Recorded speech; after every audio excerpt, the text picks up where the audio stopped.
Old Mage Guy is now live, streaming politics, late news with OMG.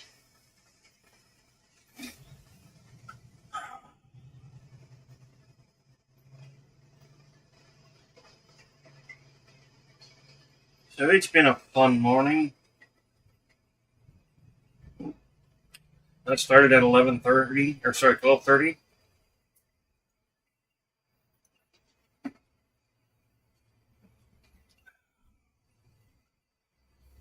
Fucking grr. So I spent 4 hours last night trying to get my internet taken care of, and about an hour this morning. Finally got taken care of.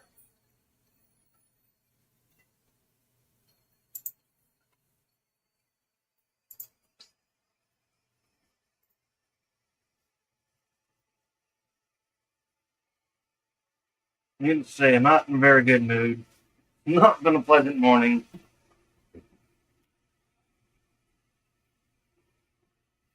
My morning consisted of fighting with my internet provider to go, hey, what the fuck?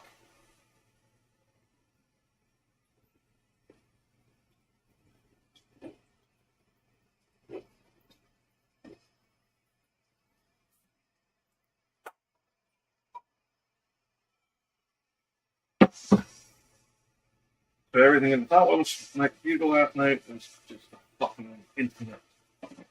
T-Mobile didn't do their job properly. And then they wanted to try to play fuck games, get away with it this morning. Yeah, I do my research. And you don't play fuck games with me. Because you will fuck lose.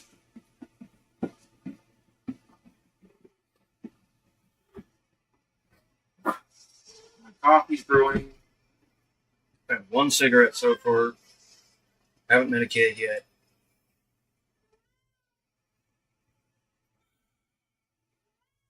Running on 5 hours of sleep. Dublin, stop it.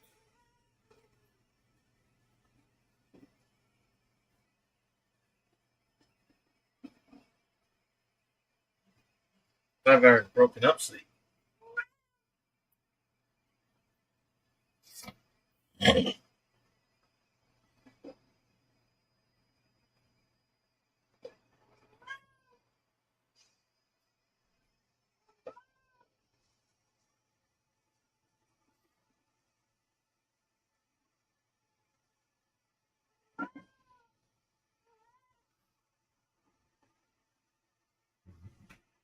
7 dates nice.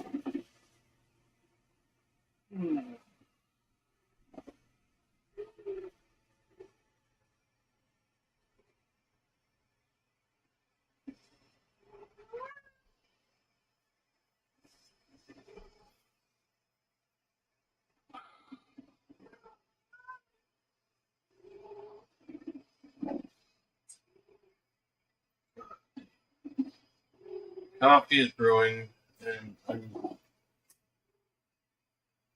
fucking exhausted.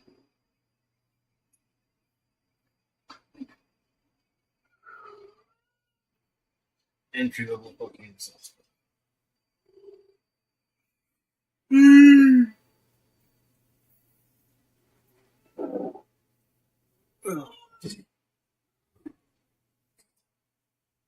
Morning toad's morning. Chill out, morning toad. Oh, excuse me.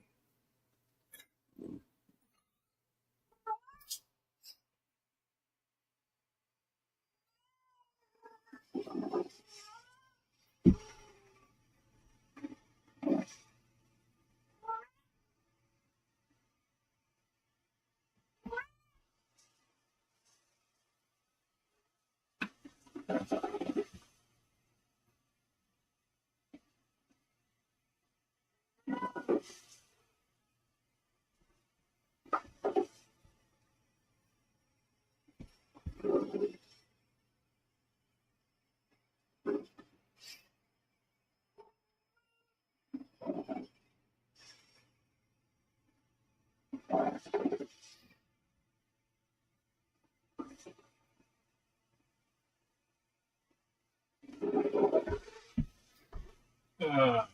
Let's get the new segment rolling. Sorry about the late stream, everybody. I literally spent 5 hours fighting with my damn internet provider.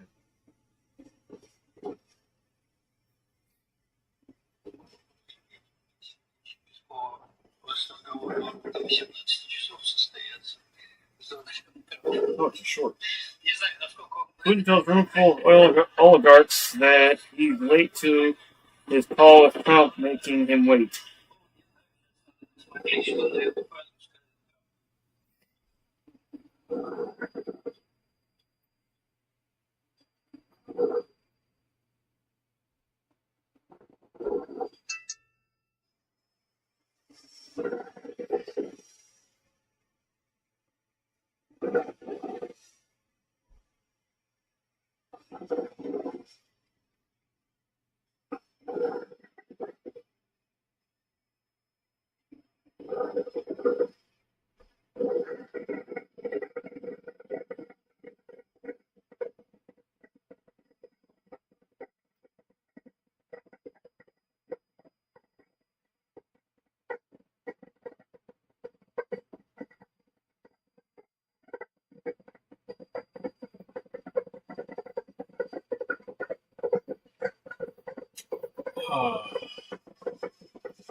Chit chat and science. I guess he's got a little bit of breaky time to be able to chit chat. Rep Mike Flood holds town hall in Columbus. Let's talk about this. So your proposal to solve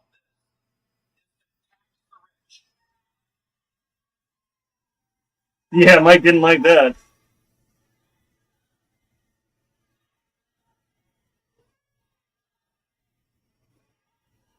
We need more of that.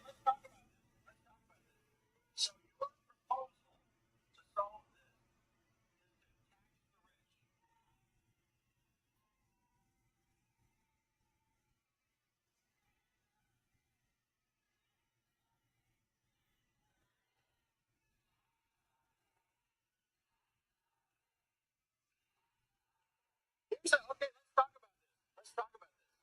So your proposal to solve this is to tax the rich.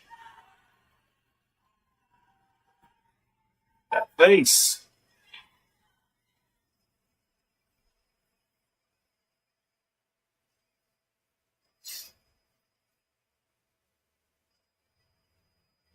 $14. Anytime my colleagues want to defend horrible moves by the Trump administration, whether trying to cut Medicare or cut Medicaid, they keep saying the people have spoken, without realizing that the people are speaking. Yeah. That's why they continue to cancel their town halls, because they don't want to hear what the people are saying right now. Costs are at an all-time high. I came down here to tell people that if you're struggling to afford food, you can't pay your rent, the medical bills are stacking up, this bill will make your life worse. Yes. Why? To give tax cuts to billionaires and big Yes. corporations. This bill sets up major cuts to Medicaid, which 60,000 children in my district rely on for health care. Cuts to Medicare. Steals from veterans, ripping away benefits. Steals from working people and families. Gives even more unchecked power to President Elon Musk and Doge. You vote for this? Go to your constituents and be loud and proud. Tell them that the program that they paid into and worked on their entire life so they can retire with dignity is a Ponzi scheme. Oh wait, Republicans have been told by the leadership to stop doing town halls. Why? Because the people are pissed off. Yep. They're scared. Many have been sold this BS lie that if we just give all the power to billionaires like Elon, As the old saying, many have been sold bullshit list of lies that were never intended to be followed. Elon Musk, we'll all be okay. But I got breaking news for you. The billionaires have always had immense power in this country, and it hasn't worked out for us. No, not always. And it's time that we get back to the way it was before they had all this power. Not by changing everything that is in play now, but by making sure that they get a good clamp to those testes of theirs. Because these motherfuckers aren't entitled to anything. They didn't earn that shit. They didn't earn that shit just like you didn't earn it. That money's not in your bank because you didn't earn it. He didn't fucking earn it either. Just to be clear. Miss Surrey-Pro, and you are watching the Midas Touch Network. That is Florida Representative Maxwell Frost, who was arguing in opposition of the CR that just passed in the Senate thanks to these 10 Democratic senators who joined Republicans and folded in the face of democracy. But I want to focus on what he said about the people being pissed off. And he's exactly right.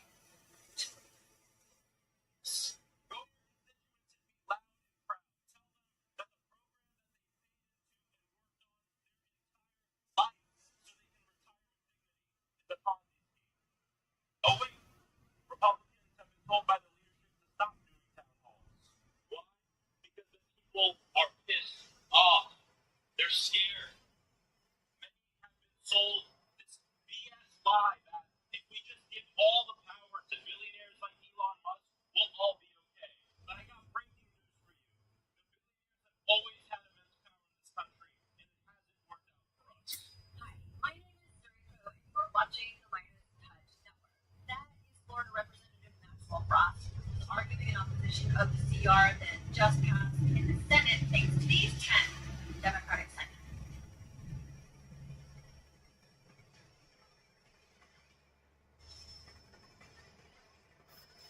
Yeah, not a single one of them was one of the 10 that was being picked out. Okay, maybe that one. Maybe those two are. The rest of them aren't. And sadly, yeah, Fetterman's on here, and so is fucking Schumer.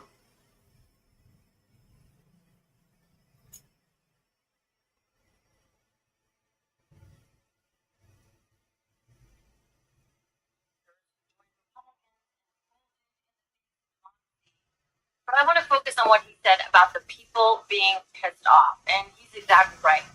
Which is why the Senate phone lines essentially exploded last week. They shut down with hundreds of thousands of citizens calling in to say enough, and I was one of them. People are rising up. More and more people each and every day are hitting the streets, My coffee calling pot their ran and I got representatives off my to head, say, but I didn't lose power. we have had it.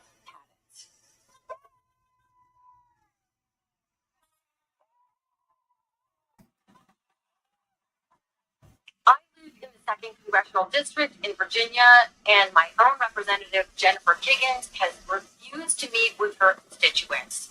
In fact, she is so MIA that people have started posting these missing people posters here. As you can see, missing Jen Kiggins, member, U.S. House of Reps, District 2, Doge Caucus member, in hiding from constituents.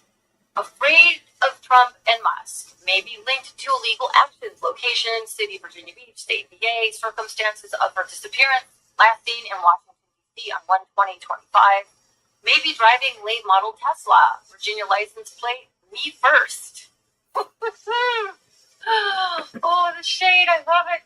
Constituents have been unable to contact her directly in D.C. or her regional office since 1/20/25.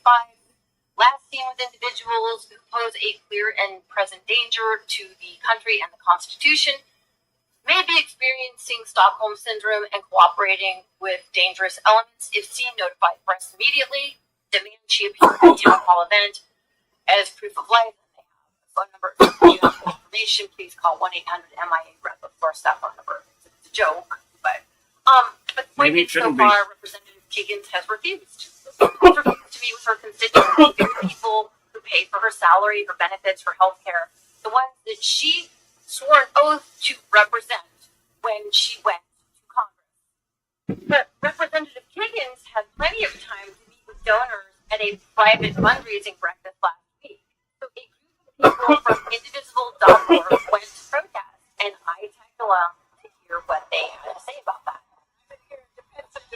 democracy and to hopefully slow down the rise of the oligarchy and tyranny that's just, rampant through the executive branch for sure. And Congress is just lying and just taking it. They're not using their power.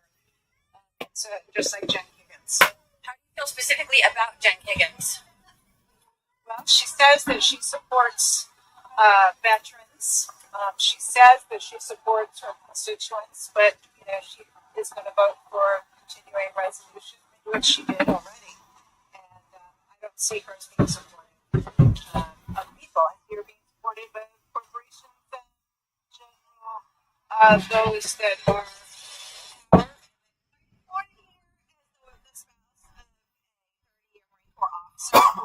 Jen Higgins says that she supports veterans, but what they're doing to the veterans' hospitals is horrible, and so many people depend on that. And she's afraid to speak up and represent the people of 757 like she's supposed to be doing. Okay, so is your main concern the veterans issues or any other issues? And the evaporation of democracy that's happening in D.C. Why are you here this morning, sir? Tired of sitting back and seeing all this happening. Yeah, I want to speak to her and let her know what I think. Talk to my representative. She won't talk to me. So I'm coming out here to let her know what I think. Have you been trying to contact his office? I've been on Instagram, sent messages, called her office directly. Never got no reply. It frustrates you. It's frustrating. It's frustrating to see what's going on in Washington. See what's going on. I'm a retiree. I spent my time working, put my investment in this country, and now I'm so tired of seeing them tear it all down. So she needs to come and stand before her constituents. Well, Rep. Higgins is hidden in the Marriott Hotel behind security and is refusing to come out and meet with any of her constituents, and they pretty much locked down the hotel. They don't want anyone in there to disturb her for her fundraiser. So she's having a fundraiser, but she doesn't have time to have a town hall. That's where we are right now. She stayed holden, hidden behind her staff and the Marriott hotel security, too afraid to come out and face her constituents. By the way, I regularly reach out to Representative Higgins' office, and I get these boilerplate responses via email where she tells me that DOJ is finding all kinds of government waste and excess with links that go to right-wing propaganda outlets or the White House. So absolutely zero credibility with I'm Higgins. sorry, Doug. Same with her claim that there was no language in the CR bill that House Republicans passed that would touch Medicaid or SNAP, when we know that the only way for Republicans to find nearly $1 trillion in budget cuts, $880 billion to be exact, is exactly by cutting Medicaid and SNAP benefits. So she is lying. She is lying. And that is exactly why she and her cowardly MAGA Republicans are no longer holding town halls, because they are too damn scared to face the truth and their angry constituents. That's where we are with the entire zombified MAGA culture. They have completely abdicated their duty and responsibility to be a check and balance on the executive branch. That is what they are there for. They have just been like, no, we're rolling back. It's the CR that was passed last week, again with the help of Chuck Schumer and the 9 other Democrats. They abdicated all responsibility to control Trump passing these insane tariffs that are getting us into all kinds of tariff and trade wars around the globe. They're like, no, they had the power to stop him from doing it. But along with these 10 other Senate Democrats, said, no, we're just gonna abdicate that and just let Trump do whatever he's doing, which is destroying not only the American economy but causing all kinds of global duress. So this is where we are, and more people are getting pissed off, and they're taking to. I'm just gonna say it now. Something's fishy about Fetterman being on there. Honestly. I'm honestly beginning to wonder if Fetterman hasn't been blackmailed like a few of the other senators have been.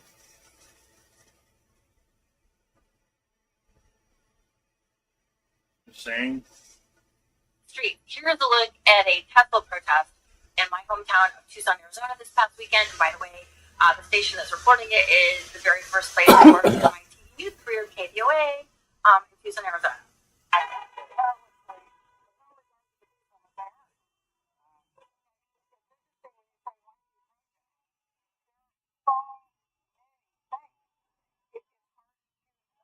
Yeah.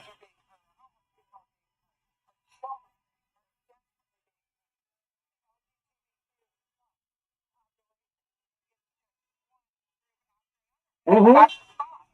Fiji Dub, my best friend, actually attended that Tesla protest with her 13-year-old son, Zephyr. So shout out to them. Very proud to see them in the fight to save our democracy. You know, and this weekend, Trump allegedly threw an Hermes purse party at Mar-a-Lago. Purses that cost anywhere from, I don't know, $50,000 to $400,000 plus. Playing golf again on the taxpayer's dime. Charging the taxpayer more money because he charges the Secret Service to stay at Trump's properties and he jacks up the price. Like, it's so effing There's corrupt. receipts. All of this when people cannot afford rent, cannot afford groceries, are losing their jobs. Also, he and another emotionally unstable, deranged billionaire can get even richer off of our government. And we cannot forget that, people.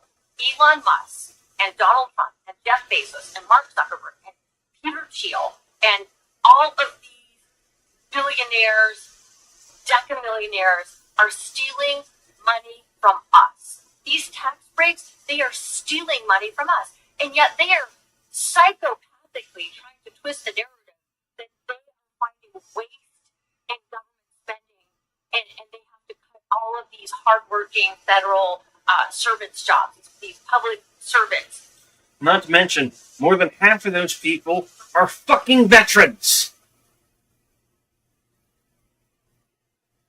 I've gone over a few times on this program how much I dislike. I'm being very nice and sugarcoating the fuck out of that. Somebody who fucks with good veterans.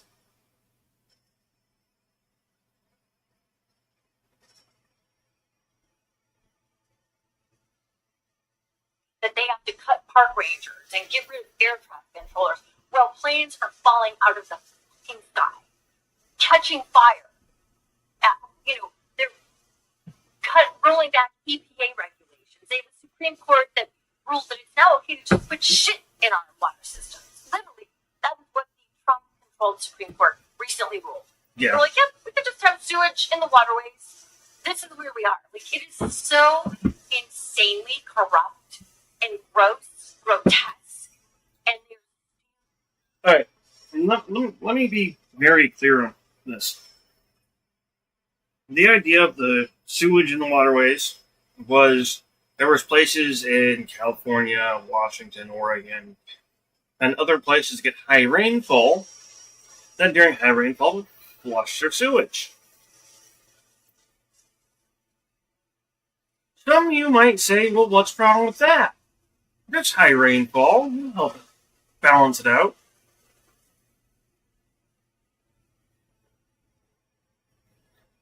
Why don't you just tell me you know nothing about it? Does that be easier?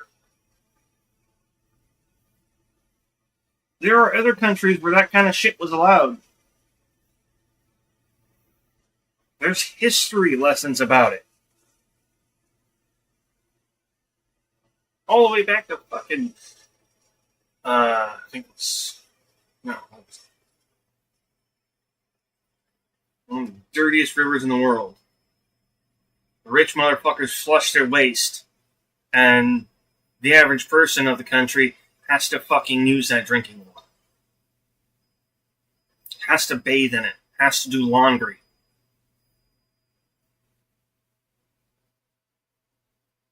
Even if you're on the coast, doing that shit's not quite right.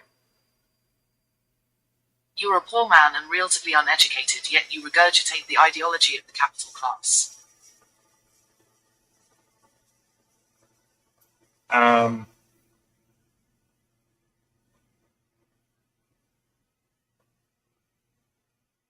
Are you okay?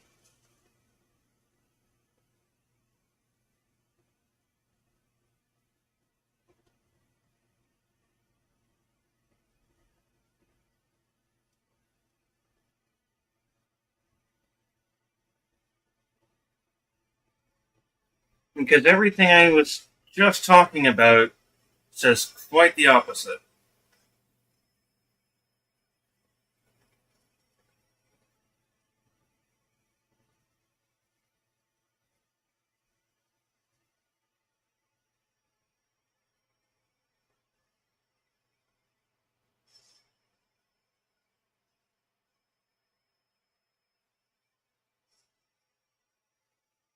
I see the capital class as the enemy, and that's why I find your comment very odd.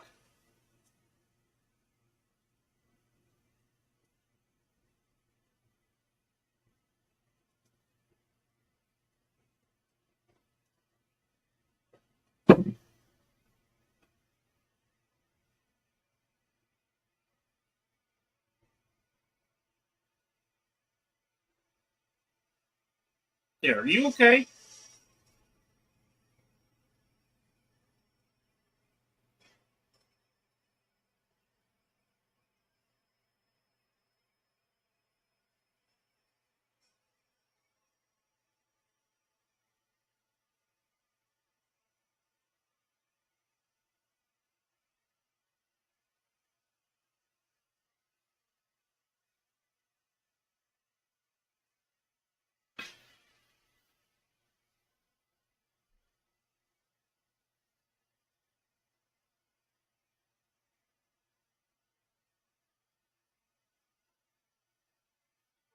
Money from us and trying to make us feel guilty about it. Like, oh, Doge is finding all this excess waste. No, because here's the thing. Elon Musk is not a genius. No, he's not. He's never invented one effing thing in his life. He takes other people's inventions and then he buys them and then he cons people. And the money that he makes is off of us, off the U.S. government. He is a South African.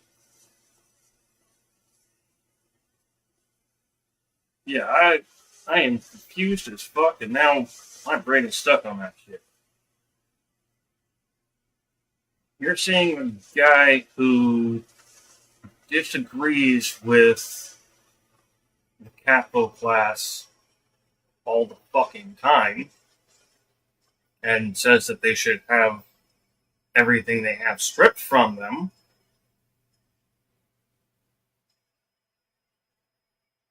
Is spouting the ideology of the capital class.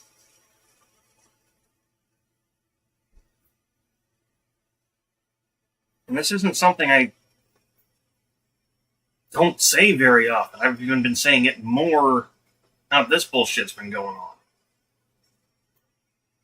So I'm really confused on where you're getting that from.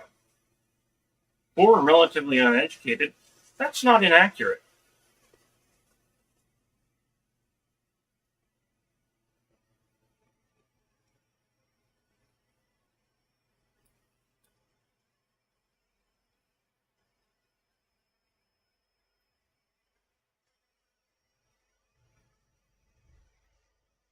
That bit's spot on. That last bit, though,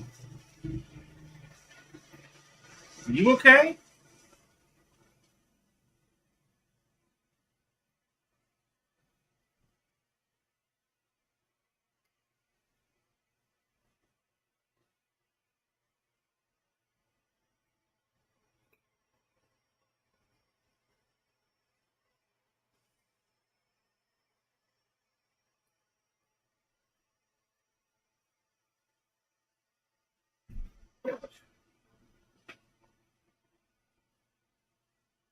You quite literally said that to the guy who has been saying for years, you don't become a rich piece of shit without fucking stepping on people along the way, and it's not fucking right.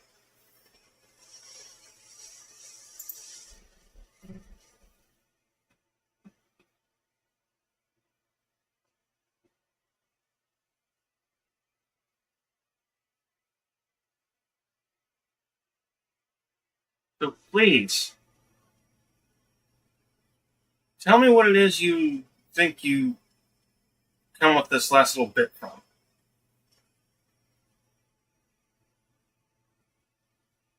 Because I am curious as fuck.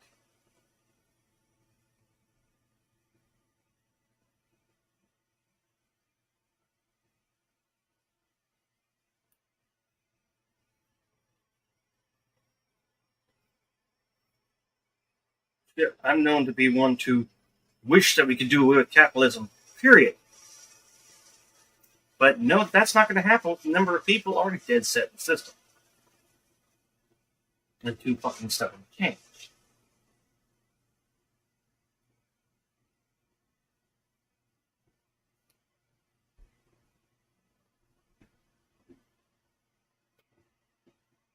Once again, I dislike it. So please, explain where you're getting the idea that I'm spouting capital class ideology. And regurgitating it nonetheless. That the shit I talk about, I haven't thought through. I'm not bringing up for a different reason that maybe you didn't catch.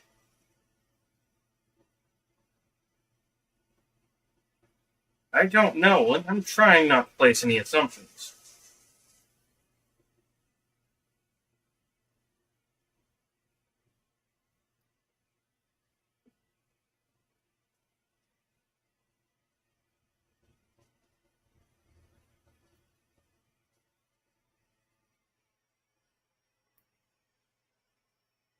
Right now, you're striking as a lot less educated.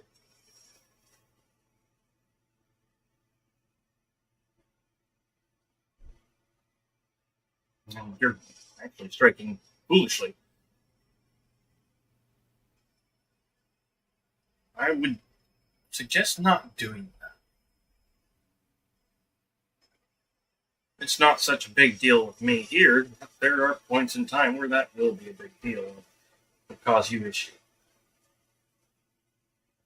Take it from someone who's been there.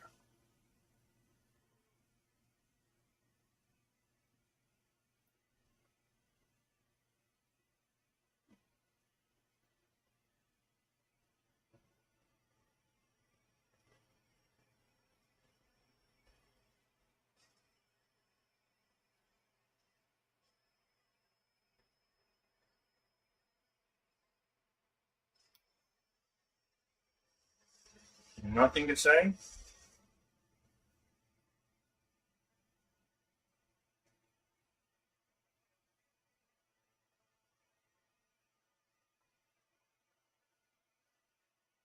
Alright.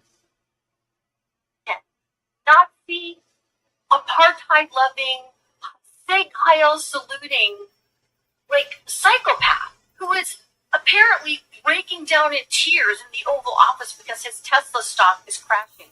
So Trump then holds like a used car or whatever, pimp thing to make him feel better. He's not a genius. He's a grifter and a con man who's stealing money from us. Billions and billions of dollars. And I believe that he is afraid that all of these federal agencies that were investigating him and his grift and his con were going to find him out, and that he is going to be discovered that he is not a genius businessman. That nothing about him is genius. He's just a grifter and a con man, exactly like his daddy, Donald Trump.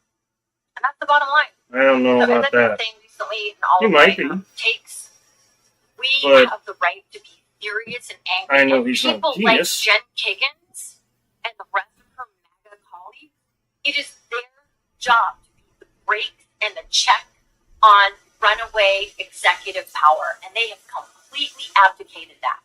Their corruption is that deep. It is a disgusting and dark time in American history, but I believe that the power belongs to the people and that we will take it back, but we have to be activated and we have to understand the grave danger that we are facing. And if we roll over and play possum, James Carville thinks we should, our freedoms will be gone. And I am, for one, not going to let that happen. No. And I know the people on this network are not going to let that happen. So as I've been saying recently, righteous anger is a good thing. We have the right to be effing pissed off. All right. Thanks for watching. My name is Dory Pro, and thanks for being here. I hope to see you back I here don't know again. if You it's can called find righteous me on anger, Instagram where I handle a lot of Blue Sky. And Be upset about this stuff is definitely a good thing.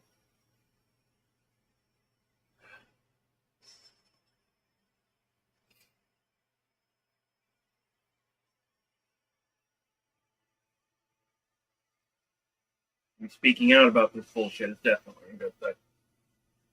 Oh, Canada is just putting the dagger into Donald Trump, Canadian new Prime Minister Mark Carney, banker, versus Donald Trump, the bankrupter.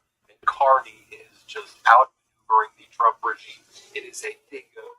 So I previously reported how Carney took his first international visit to reliable allies in France and the United Kingdom. He returned to Canada after that very successful visit, strengthening relationships there, and he went to Iqaluit, Nunavut, the Arctic territory of Canada, where he announced a deal with Australia for one of the biggest defense exports that was meant to go to the United States first, but Canada got its hands on this weapons and surveillance system from Australia to protect its sovereignty, with a message being protect our sovereignty against the United States. This weapon system was supposed to go to the U.S., but Carney went to Nunavut, where it's going to be installed, and announced this massive deal with Australia, cutting the U.S. out. And also, we know that Canada is reviewing its F-35 purchases and looking elsewhere, like to France and other defense manufacturers over the United States. And so this is a $6.5 billion high-tech Australian military purchase. It's known as the Jindali Over-the-Horizon Radar Jorn system to build a new Arctic over-the-horizon system. But get this, the speech that Carney gave in Nunavut was pitch perfect, powerful. Said, we got to defend our sovereignty, with a message being, we're gearing up our military and we got to fight the United States. He didn't say quite like that, but he basically said it. Here's what he said. Let's play. We're strengthening the presence of the Canadian Armed Forces to detect, to defend, and deter, and to defend the Arctic and our sovereignty. We're committing nearly $420 million to protect that sovereignty, with forces across land, air, and sea, with greater sustained and year-round presence here in the Arctic. The world is changing. Our adversaries are increasingly emboldened. International institutions and norms that have kept Canada secure are now being called into question. And the United States' priorities, our ally, our United States priorities, once closely aligned with our own, are beginning to shift. And here's another portion of that speech. I told you wanted to see it. Let's play it. And today I'm announcing that our government will be working with our long-standing defense and security partner, Australia, to build a new long-range, over-the-horizon military radar system. This is an investment of more than $6 billion in the most advanced and efficient radar system. The over-the-horizon radar system will enable Canada to detect and respond to both air and maritime threats over our Arctic faster and from further away. It will, most fundamentally, keep all Canadians safe. So elsewhere in Canada, Mississauga, for example, the city in Ontario, Mayor Carolyn Parrish says, at the request of many, the city has begun to remove all American flags from sports arenas and locations along Lake Ontario, including the pier at Snug Harbor and Port Credit. Oversized Canadian flags are ordered and will be installed on all of the poles at the City Hall. You see the official statement by the mayor here. Over the weekend, in response to numerous requests from our residents, the city ordered the replacement of U.S. flags with additional and larger Canadian flags from specific city locations in Mississauga. These locations include Credit Village Marina, Port Credit Arena, Iceland Arena, and Lakefront Promenade Marina. These flags were previously displayed to welcome incoming U.S. boats and sports teams at a time when many residents are feeling uncertain about the ongoing tensions with the U.S. They asked for a more visible Canadian symbol, and we listened. And it goes, I want to be clear that this decision is response to resident feedback, not a criticism or unwelcoming message to the American people. And then it goes, we understand that people on both sides of the border are dealing with this, basically saying, we know that Donald Trump is psychotic. Didn't use those words, but basically, this symbolic gesture reflects the desire of our residents to proudly display Canadian pride during these difficult times. By difficult times, meaning Donald Trump keeps Find me threatening in other places. the sovereignty of Twitter, Canada. And in YouTube, my Steam, view, it's not Xbox, just a trade PlayStation war Old Mage that Guide, Donald TikTok Trump has Mage. threatened Canada and imposed, but to me, it's real war. Donald Trump's threatening to take over the sovereignty. Carney's responding by building up military forces. What do you think is happening right now? By the way, I wanted to share with you some updated data from the Buy Canadian movement. And as I predicted before, remember when people were saying, oh, it was going to be like 10% boycott or 10% boycott of goods and tourism? I'm like, I don't know. I mean, the Midas Touch Network's become the most listened to and downloaded podcast in Canada, and I've gotten millions of Canadian friends right now, the Maple Mighty right now, and I go, I'm pretty sure it's going to be closer to like 100%. And sure enough, here's the data that is out there right now. The surge in patriotism, Canadian pride among Canadian shoppers, fueled by trade tensions with the United States, is already leaving a sizable mark on American businesses. Early data from a variety of industries suggest U.S. tour operators are reporting. Before we get into this, I warned you. Don't poke Canada. Don't piss off Canada.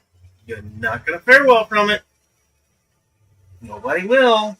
Booking declines of as much as 85%, while American distilleries are losing major deals. Meanwhile, Canadian grocers are posting a bump in domestic product sales of up to 10%. And this article goes on to cite that prior stat that we were reading to you, how the National Tour Association or National Tourism predicted that if it was a 10% boycott of tourism, that would have resulted in about $2.1 billion in losses and about 14,000 jobs. And I was saying, no, it's going to be way more than that. Look, for all our Canadian viewers out there, listeners, you know this. Everywhere you go in Canada now has the Canadian flag. It lets you know which products are from Canada, which products are not from Canada. It's funny because you have stuff funny, nefarious, that you have some people who are trying to be like prepared in Canada, like American companies. This is how desperate they're getting. Prepared in Canada, and Canadians aren't buying it. That's why nobody's buying stuff that are just prepared there. They know the difference between made in Canada versus prepared in Canada. Also, you got places like the A&W, of course, in Canada, now significantly more busy than fast food chains like McDonald's there. You gotta love Canada's pride. Gotta love it. It fills me with pride here with what's going on in Canada right now. You know what fills me with pride as well? When I've been having these conversations with Charlie Angus. So here's what Charlie Angus had to say about the boycott. Let's play it. I think Marco Rubio probably needs to be sent back to school, because when you say that someone doesn't have a right to have a country, that's an act of war. When you rip up arbitrarily trade agreements and threaten and say you're going to break a country, that's an act of war. And Canadians have responded in kind. The boycott that Canada has launched against the United States is punishing. We were told in January a 10% drop in Canadian travel to the United States would cost 140,000 jobs. We're seeing at least a 40% drop now, and we're getting these nightmare stories of ICE detention centers, people traveling across the border to fix their visa or that, and been, strip search, chained, kept in deplorable conditions. Is Donald Trump really trying to destroy the tourism industry in the United States? and then like 3 days before St. Patrick's Day, picks a fight with the Irish. Of all people, you're going to pick a fight with the Irish on St. Patrick's Day, throwing 200% tariffs and then 200% tariffs on France. I mean, that's the last bottle of bourbon that will be sold in a generation in Europe. So what we're really picking up here is not just the... If you still think for any reason that Trump is not a Nazi and not trying to take over the world or rule it, be it alone or not, you need to pull your head out of your ass.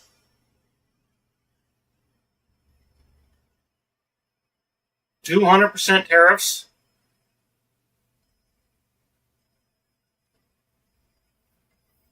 This is a sure destruction of the U.S. and the rest of the world. You guys don't get it, do you?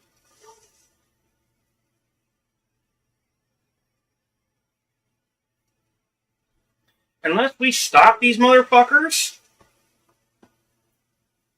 there's going to be no America left.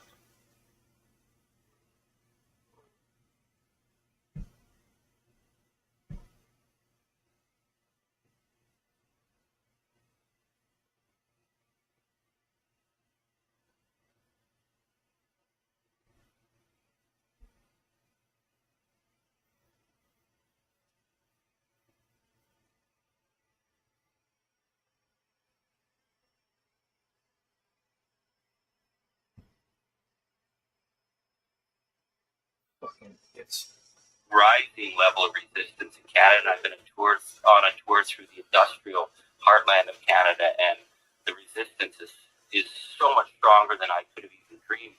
But we're picking up now. The rest of the world is watching Canada and following our strategy, which is to just disengage, and to disengage economically. So the United States has become a much weaker force on the stage of the world. If people aren't buying products, if people aren't traveling, if people aren't willing to buy anything American right now, that's hurting so many American businesses who are basically collateral damage in Donald Trump and Marco Rubio and J.D. Vance's idiotic campaign to please the MAGA voters. It's hurting us to some degree, but it's right now, we think the impact on the average American business that has always had good relations with people in their markets. They're they're getting punched in the face right now because of what Donald Trump. Here's Angus again. What do you have to say to Trump? Let's play. Donald. No, they're not getting punched in the face. They're getting bent over without lube. They're being forcefully bent over without lube. That's exactly what's going on.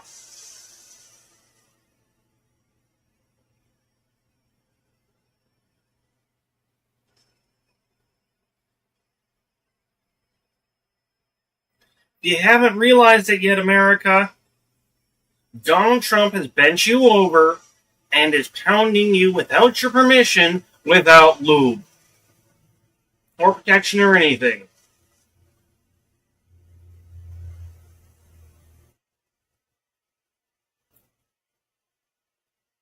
Pull your heads out of your asses. How many of you sit there and say you would shoot a rapist? Guess what? He's doing it to the country. Why can't you see it? How many fights can you pick before you really prove to the world that you lose every single one of them? Your fight against Canada, you've kissed up to Putin. You've bowed down to him like you're like some obedient Boy Scout. This guy is a war criminal. This man is a disgrace. You've kissed up to North Korea, and yet your biggest threat in the world is Canada because you thought we were easy. You thought we were going to roll over, and we haven't. And it's freaking you out. That's why you're sending Pete Navarro out there. So, Donald, we want to go back to working with our neighbors. We want to go back to working with the communities on the other side of the border that we've worked with for generations who are our friends, who are our neighbors. But if you're going to make them our enemy, well, Donald, we're going to fight the whole way, and you're going to lose. You can't keep control of your economy as it is, Donald. It's starting to turn into a total circus. You've got to understand, Donald, that the economy is something bigger and broader and smarter than your stupidity right now. So if Canada is going to be the front line, and we've always said, whenever there's a dirty job in the war, whenever it was a thankless job, whenever the job had no glory, well, if defending democracy and defending the international rule of law has become a thankless job, give it to Canadians, because we're going to do that job, Donald, and we are going to stand on the other side with our heads held up high. So it's up to you, Donald. Do what you're going to do, but we're ready. I'm going to show you as well from Mark Carney's trip that I was talking about earlier in the video when he went to Europe.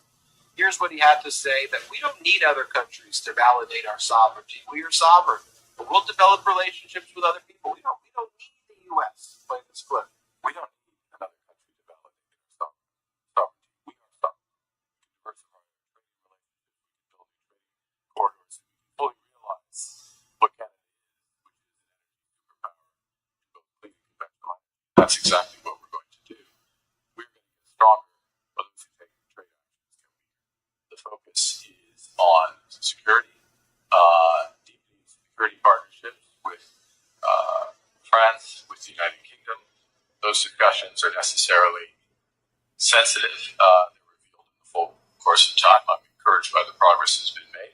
One of the things that Carney has powerfully said as well is that he goes, if Donald Trump keeps using this rhetoric of annexation and conquest, I ain't going to meet with him. I'm not going to the Oval Office and sitting there and doing the walk of shame or that humiliation ritual that Mark Rutte, the NATO Secretary General, did, or King Jordan did, and others. Zelensky stood up to Trump. Yeah. The others were weak, but Zelensky showed what straight is. But Carney's like, you want to show respect? I'm happy to meet you. You don't want to show respect? I'm going to start building up our armed forces again here, buy some new surveillance systems here, find alliances, strengthen our alliances with Australia, Europe, and elsewhere. Okay, Donald, you want to play that way? I'm the banker. You're the bankrupter. Let's deal with this. Let's go. What was Donald Trump saying yesterday, though? Just to show you how evil, dangerous, stupid Donald Trump is. Here he was on Laura Ingraham. So right after Trump's meeting with Putin, right, he runs to Laura Ingraham on Fox. And what does he do? He spends the whole time praising Putin and attacking Canada. Here he's attacking Canada. Canada anymore with some of our biggest adversaries. Because it's meant to be our 51st Street. Okay. Listen to this for a second. They need their territorial advantage. We're not close to China. Yeah, right here with every country, indirectly or directly. One of the nastiest countries to deal with is Canada. The people that, now this was Trudeau, the people that grilled Justin, I call him Governor Trudeau, his people were nasty. And they weren't telling the truth. They never told the truth. They'd say, well, we don't charge. Well, they do. They charge tremendous. And Again, he attacks Canada. And here's my problem with Canada. Canada was meant to be the 51st state. No, it wasn't. Because we subsidize Canada by $200 billion a year. No, we don't. We don't need their cars. We don't need their lumber. We have a lot of lumber. We freed it up, as you know, last week. We're freeing it up so that you can actually cut down a tree without being, given the death penalty. Because what these radical environmentalists have done to our country, but we freed it up.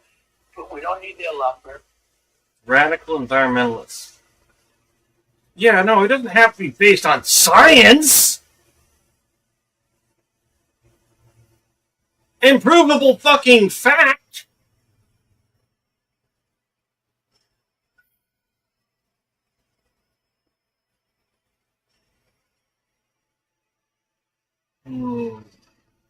We don't need their energy. We don't need anything. We certainly don't want their automobiles. They make a lot of millions of automobiles are sent in. I'd rather have them made in Michigan. Here again, he says that Canada cheats and they're the worst people to deal with because they're the worst people to negotiate with. They're cheaters. Play this clip. Things we rebuilt our military. Canada doesn't pay for military. They don't give anything. They give us nothing, and they're the worst people to negotiate with of everybody. But USMCA finally got around the edge on that, though. You got like USMCA is good, but they cheat. You know, agreement's good, but they cheat. And Mexico cheats also. cheated on your 2019. Totally cheated with Biden. You had a great deal when Biden took over. He didn't push him. I would call up once every 2 weeks saying you're not living up to the agreement, and they'd buy more corn, more this. Okay, Donald. Canada is standing up and giving you the absolute smackdown, you pathetic piece of crap. Canada is putting you in your place and treating you like the piece of crap that you are. We know your type. Trump. Ridiculous. Good work, Canada. Hit subscribe. Let's get to 5 million. Agreed, Ben. Can't get enough Midas? Fucking ridiculous indeed. Let's see. 2 more after this.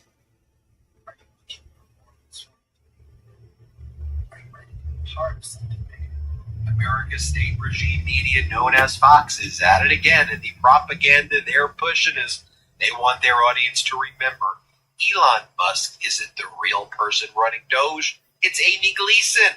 Play this clip. Don't blame Elon Musk anymore. It's Amy Gleason. She is in charge She of didn't even know she was in charge. She said she was in charge, and she doesn't have to check with Elon Musk on anything. Amy Gleason. Typical Amy. Jack, really, you want us to believe it's someone who we've never heard of before. It's Amy Gleason who's been doing this. By the way, the fact that Amy Gleason Lay down. Oh, Rich, never mind. I'm sorry. as the fall person, I thought you were just being a booger. I didn't realize you were screeching. You're good, buddy. Let me just predict that. Then one of the other things that Fox was pushing is that, look, Congress doesn't have the ability to actually handle matters relating to the budget. You need the oligarchs and the billionaires to deal with it. Politicians can't handle it. Play this clip. Thanks. I think it's important. You can't have politicians cut the budget. It's impossible. Amen. They have too much stake in the game. They will not cut anything that will hurt them politically. Brilliant. You are helping them to come in there with accountants and do it apolitically, because Republicans are going to get hurt too, and you can't do it. Go ahead. Turn the head. This is going to hurt, so I'm going to have somebody else do it. Also, Quite literally, Article 1 that establishes Congress, the House of Representatives, and the Senate. The power of the purse is in the House of Representatives. The fact that these spineless Republicans are now saying, we can't do oversight, we can't come up with budgets, we need the billionaires to do it. It's so absurd, and it's such a betrayal of the Constitution. Then you have Laura Ingraham's show where she says, look, all of you migrants out there, you best self-deport yourself now. Deport right now, or else you're going to end up in El Salvador. Play this clip. But now, the Trump team has a message to all those here who should not be. You better self-deport now and not return, or you could be on the next flight to El Salvador. I just want to talk about for a moment how quickly and easily it is for someone like Laura Ingraham to just justify outright the destruction of our Constitution. The idea that migrants have zero due process, just what Donald Trump declares you a member of a gang, no process, no court hearings, no evidence, and on that basis ships you to concentration camps in El Salvador, and then they make ISIS-style torture videos with you in them, and this is being normalized as you don't want to end up in one of those videos, so you better self-deport right now because Donald Trump is not interested in comprehensive immigration reform. He just wants to torture individuals. So then they have Mike Waltz on, Donald Trump's national security advisor, with Laura Ingraham. And he echoes that. He goes, I want to thank the president of El Salvador, Nayib Bukele. Thank you for making the torture videos. Thank you. This is what we needed. This is what Americans voted for. ISIS-style torture videos. Here, play this clip. They're lucky, frankly, that they got a deportation flight. specifically of El Salvador, for taking this problem on.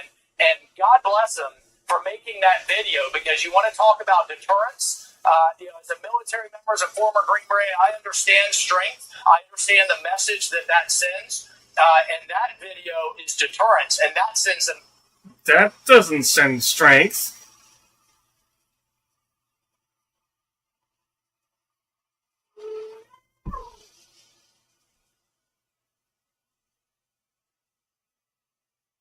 You kidding me? Y'all are fucking hopped up on some fucking testosterone or some stupid shit. Thinking that that's strength? No. No.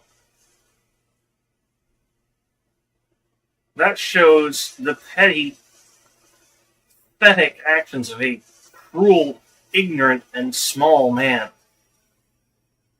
Two of them, actually. But, sad point. Message to everybody out there who would, one, behave like they do, two, treat their victims like they do, but three, come into the United States and treat American citizens like they do. This is the fate that you will face. Now, by the way, I'm not going to play the full video, but the official White House accounts have been blasting this video. And as I said, it's an ISIS-style video, in my opinion. Caroline Levitt goes, "This is what the American people voted for. They voted for this." I'll show you a small portion of the video. Play this.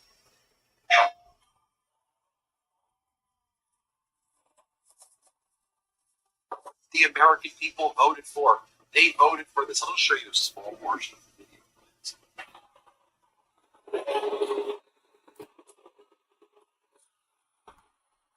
Want to do it? No.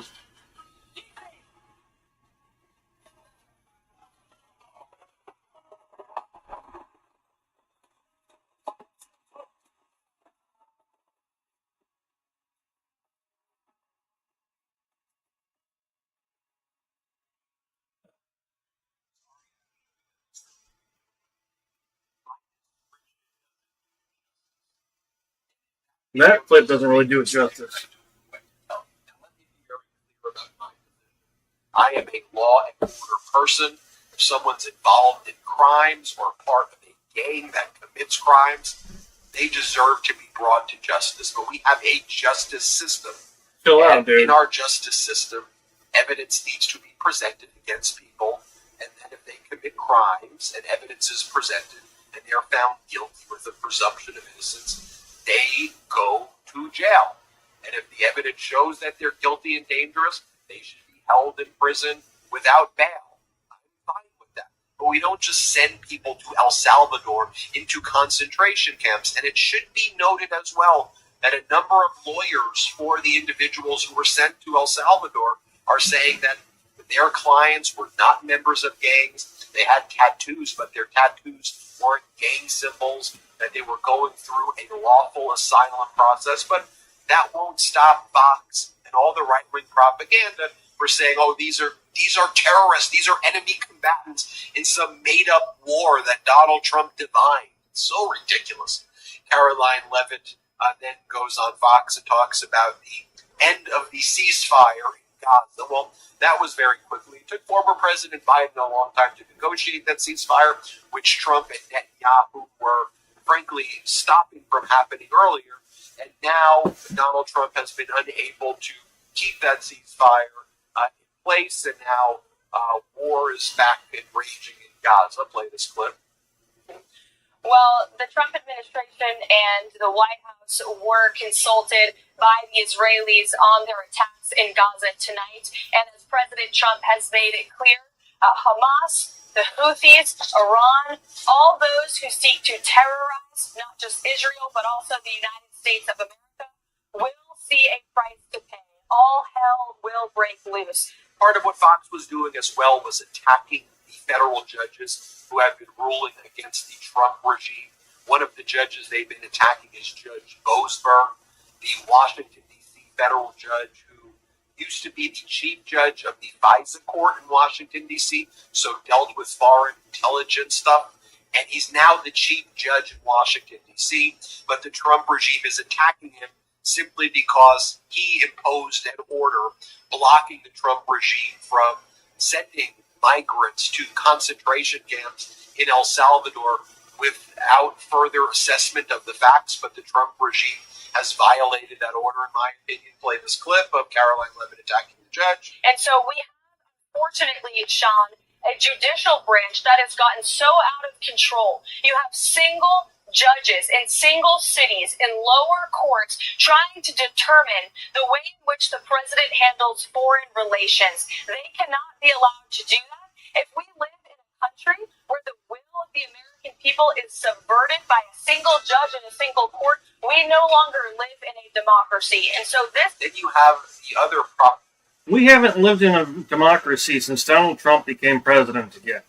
Let's not fucking talk bullshit, lady.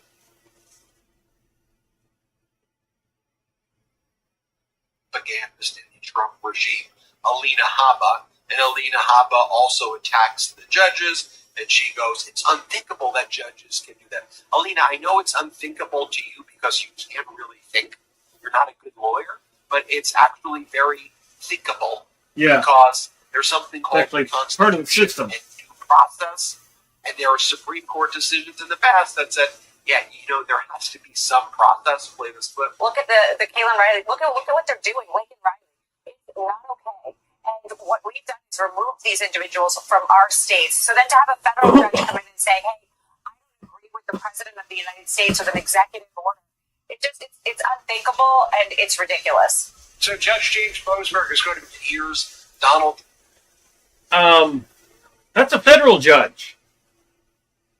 That's their goddamn job. So yeah, it is very fucking thinkable. I thought they were saying it was just a state judge. Trump's Attorney General Pam Bondi talking about everything but releasing the Epstein files, which she said she was going to do weeks ago, which she refuses to do. Here she is. Let's play. Well, the amazing thing about this, Attorney General, is that you've got a local district court judge now who is saying that he can stop the president from enforcing his powers under Article 2 to protect the American people. Number one, will his order, this temporary restraining order on the Alien Enemies Act, will that be, respected going forward? And where does he get this power to stop the president engaging in national security and foreign policy? Well, that's it. He's attempting to meddle in national security and foreign affairs, and he can't do it. What he's done is an intrusion on the president's authority. This one federal judge, again, thinks he can... And there's kind of this thing called the Constitution that not even the president is allowed to go against. And any federal judge has not only the right, but responsibility as part of their job and status to call that out if it is being ignored, basically. Had the word as I started that and fucking lost the word. No, if something goes against the Constitution, any federal judge can fucking call it out. As a matter of fact, the usual American citizens such as myself or you can call it out. By the Constitution, we have that right. And technically, yes, it is a responsibility as well. Just as much as voting or anything fucking else. Control foreign policy for the entire country, and he cannot. And right now we're evaluating our options.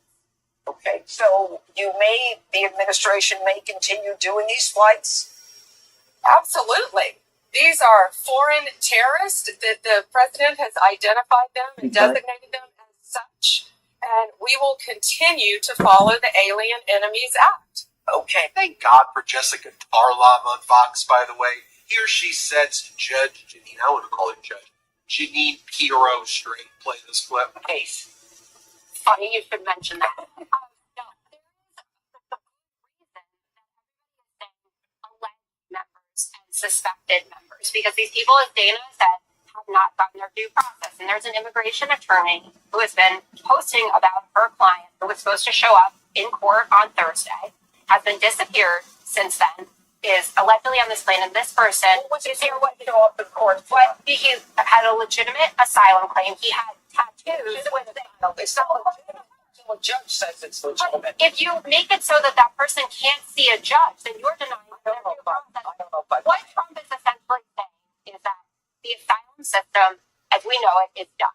That you can show up here and you're fleeing from persecution in Venezuela, for instance, and you don't get your day in court. So if that's what it is moving forward, then just say that. Be honest. But the asylum system has been gamed. Sure. It's completely exploited by But criminals. most of it is that the law, I'm still going to finish. You want to know what's going to be used by criminals? Trump's gold card.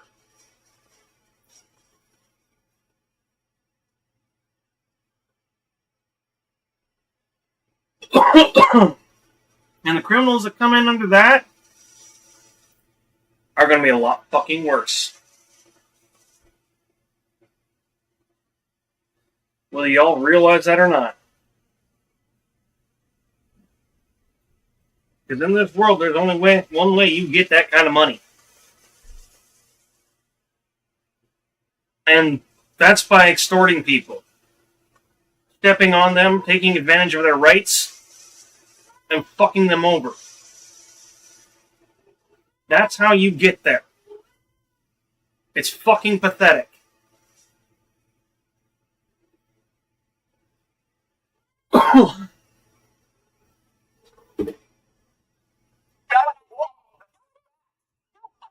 But it isn't that. Because They're illegal. They don't belong here in the first place. then just be honest and say it's not about getting criminals out. It's about getting everyone out who is here illegally. That we can pick up anyone. And that's not Whoopi Goldberg or Joy Behar. Obviously, they're not going to do it. First, that's what But we're doing. why is this person? See, one person. No, but this is the first flight. Why can't you just wait to let everyone get processed? So you yes, it's the agree- first flight. I will give you this. I'm going to give you this. I'm so glad you agree with what's being done. You just have a problem with how it's being done. So we're making progress, right? I would say this: they've been besieging. There's actually a process. People come in for asylum. They can have their applications accepted or denied. Just imagine someone comes for asylum and they have a tattoo, and their tattoo isn't a gang symbol, but Tom Homan and Caroline Levitt and Alina Hoppe and people like Judge Pirro say to these individuals, "We think your tattoo makes you an enemy combatant." So they take the person seeking asylum, and then they get sent to El Salvador, where they get put in concentration camps, never to be heard from ever again by any family member. Now, as I said, if there are terrorists, if there are bad guys, impose the justice on the bad guys. But there's a constitution. We're the United States of America, damn it. We're not ISIS.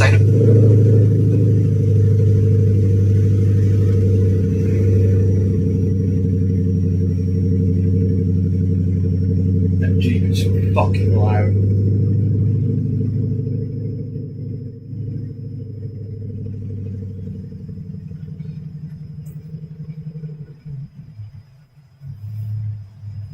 That Trump wants to be like ISIS and the Taliban, and he wants to be like Kim Jong-un, and I know he wants to impose that type of dictatorial crap. That's not the America. That's not our character. It's Trump's character. It's MAGA's character, I guess. Here's Janine again attacking that same judge, Boasberg, and then referring to MS-13 as MS-16 because she doesn't know what she's talking about. Play this clip. We have worked out an arrangement where Berkeley is taking these TDA members for $6 million, and a local judge, make no mistake, this is a local judge, folks, who is a trial judge. He's not even an appellate judge. Thinks he can stop international diplomacy for national security issues that involve the American people because he's a local federal judge. He's stupid. And let me tell you one more thing. Tren de Aragua and MS-16. These people are savages. I used to prosecute them as a DA. They are brutal, medieval, barbaristic savages. And they should... YouTube, Dewey Cox son. Hi, Dewey. I can't say anything about the Nicaragua gang, but MS-13, yeah, they can be savage. They can also be chill.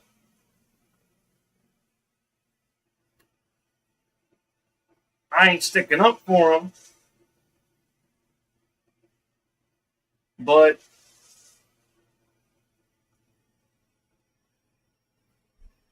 saying that these are savages or just savage people, period, that's not accurate. Not for MS-13. You unless you actually do something to them, if they have a reason to come after you, they come after you. Otherwise, for the most part, around here, they don't fuck with you. Not that they don't have the number, because they fucking do.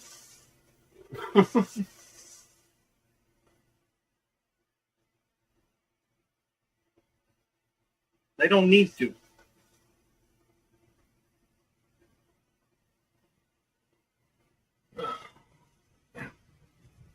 Not much, Diddy. Just ended up dealing with somebody over on Twitch who was saying I speak capitalist class ideals. I'm just like, huh? You're not new to my channel. So what do you mean I regurgitate capitalist class ideals?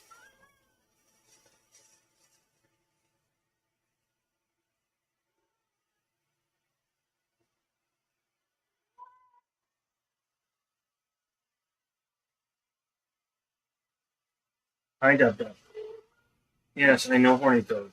Here, Alina Hamba starts bragging about my portfolio, the portfolio I have here. I'm dealing with sex trafficking and human extortion. Oh, I care deeply about that. Oh, of course I care deeply about that. I'm Alina Hamba. Here, play this clip. Yeah, and actually one of my focuses of my portfolio is human extortion, human trafficking, and labor, and cyber, and finance extortion that has happened because of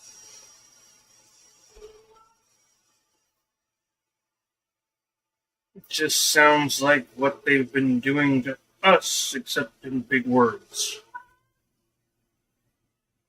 Well, as far as most people consider, from what I'm learning.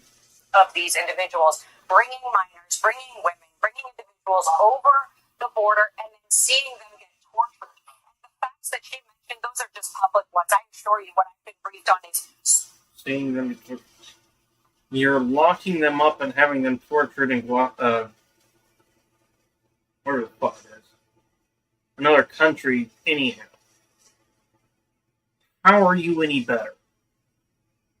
That doesn't make sense. so severely disturbing that if America knew just 10% of it, they would be happy to have these individuals out. They are a danger to our society, and they have no business being in this country.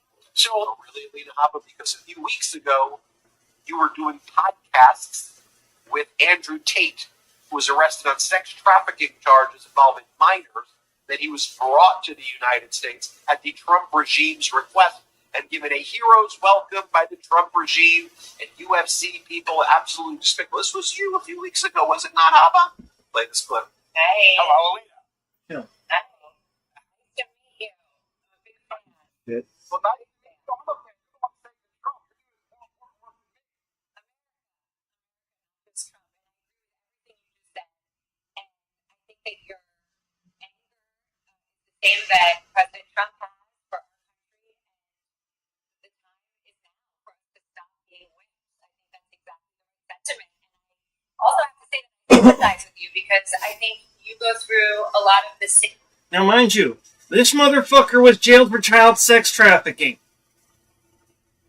And these people are supposedly against this shit, but they brought him back over here and set him free? Excuse me?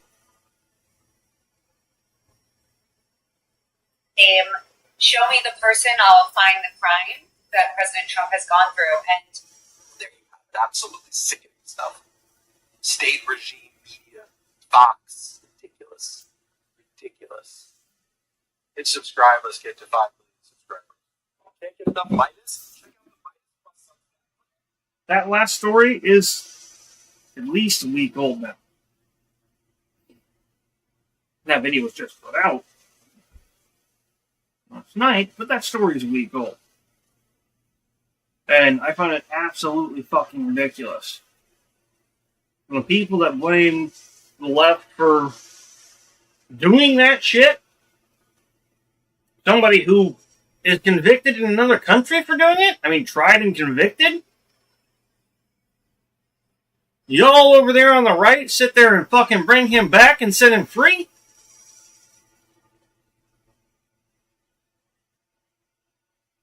Are y'all punch drunk or something? You getting Stockholm?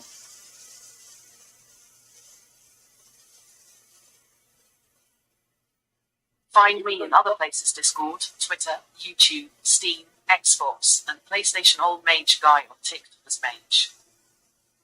One of your biggest selling points for more than 30 years was that you were against child sex trafficking and fucking pedos.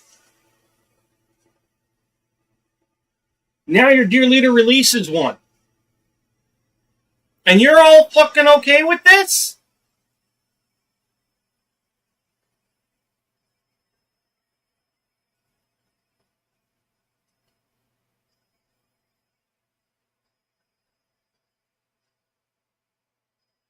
What's wrong with you?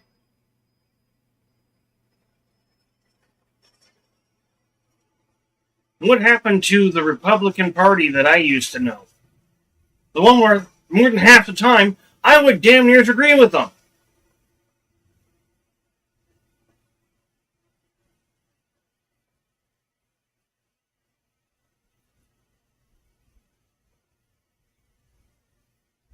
Y'all have gone out there into space fucking somewhere.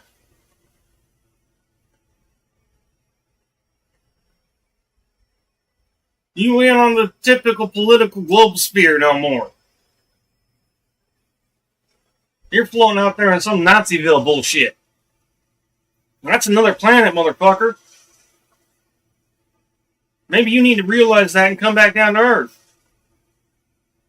Party has come to a crossroads. We're not going to shy away from it. We're going to talk about it. In fact, we're going to do a pretty deep dive into this moment in time.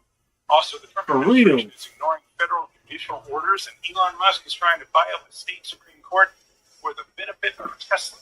Welcome back to the podcast for the 54% of Americans who regularly vote for progress in every election. Want to convince their friends and family members to join a majority. This is Majority 54. Just like last week, before we jump in, Robbie, you've got some live appearances, including one with me coming up. Man, what the fuck happened to you guys?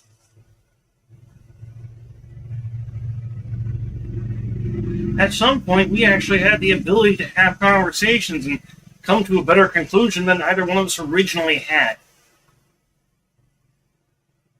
Now, that's not a thing. That's not even close to a thing.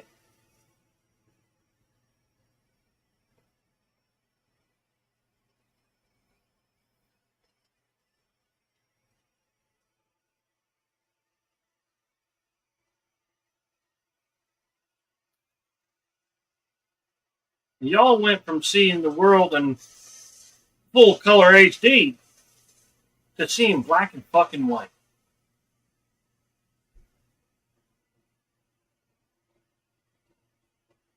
Supposedly. But you get in color, you're getting your blacks and whites mixed up. Releasing a fucking chomo? A child sex trafficker? And not having a fucking heyday about it? What happened to the people I used to know?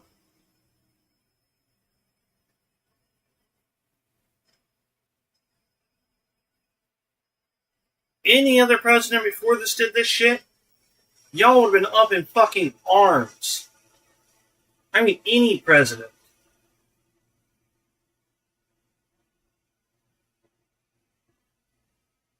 Not just Democrat. Bush did this. Y'all have been fucking screaming at his door with your fucking shotguns. For real.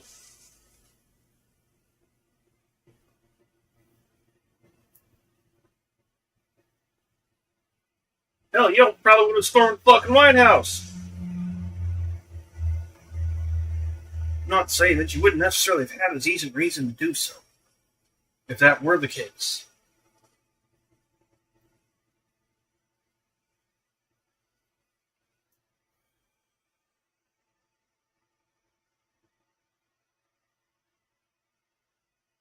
What's wrong with you? I would ask if y'all are okay, but Oracle, not. what did I walk into? Howdy my mag.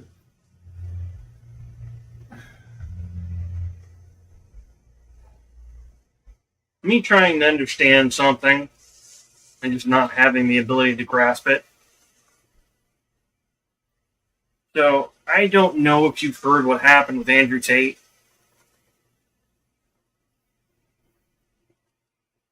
Fucking piece of shit. I didn't like the guy beforehand. I mean, really didn't fucking like him. One of those shit stinks and you can smell it the first moment you encounter it. And that's the way it was for me. His ass got locked up in a foreign country. After trial and conviction on child sex trafficking.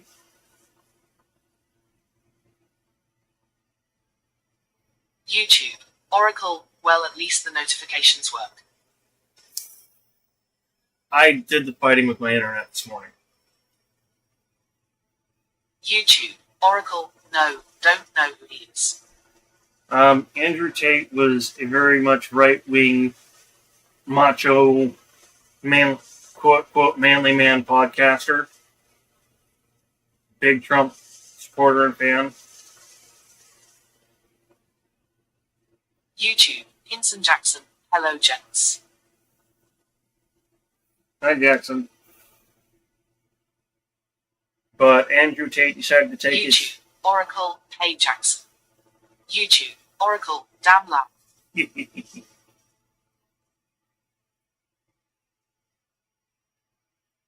But, you know, Andrew Tate went over to another country, got tried and convicted on child sex trafficking, and was locked up. Trump and the Republican right decided, nope, we want him. They brought him back and released his ass. And he's making shit again.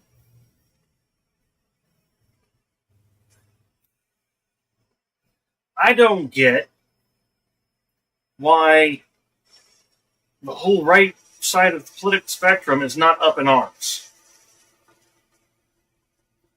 Had any other fucking president done this, YouTube. they would have Hinson been pissed. Jackson. I slept horribly without sleep stream. Damn T-Mobile. Yeah, I ripped them a new asshole this morning. YouTube. Oracle. Is that the chick filler guy? I don't know. Possibly.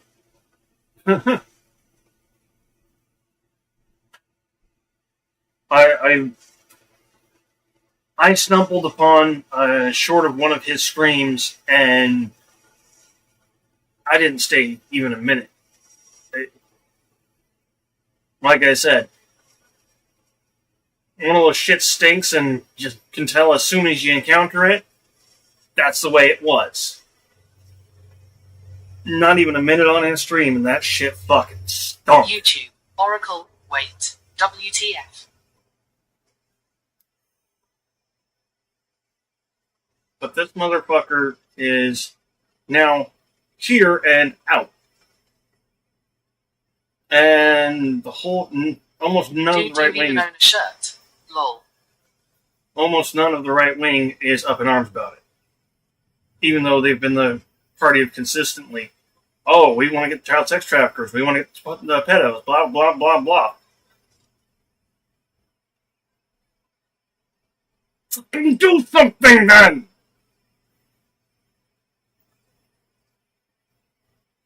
Yes, I own shirts.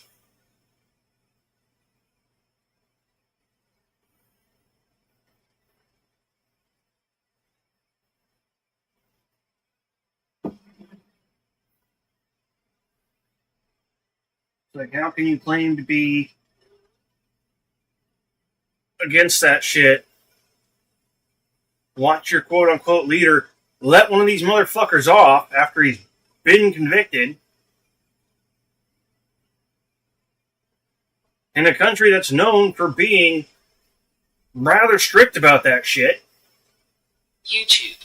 Oracle. Well, there's rumor of Trump being on Epstein roster. So, yeah, he'll cover up for his kiddie-loving friends. It's not rumor. I've seen the roster and the call log.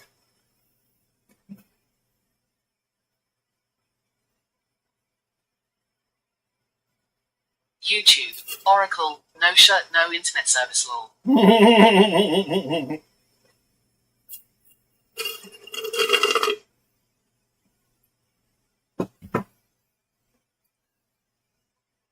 Oh.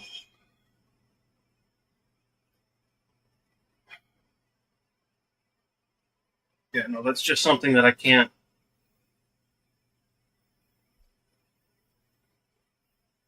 wrap my hand around. It's like, you people are so dead set about this shit, and I don't have a problem with that, but what the fuck?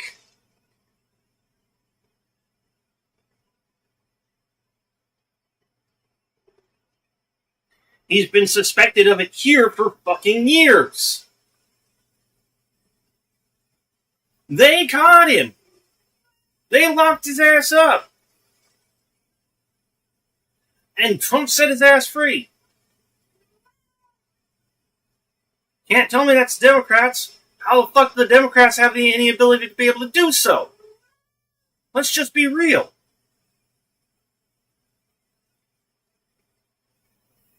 They're fucking drowning over their heads trying to keep Trump from pulling all this stupid shit.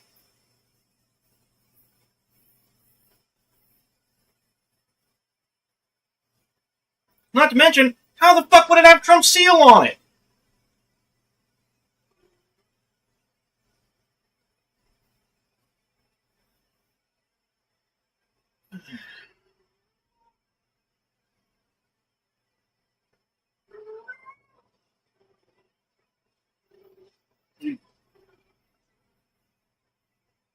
It doesn't make sense.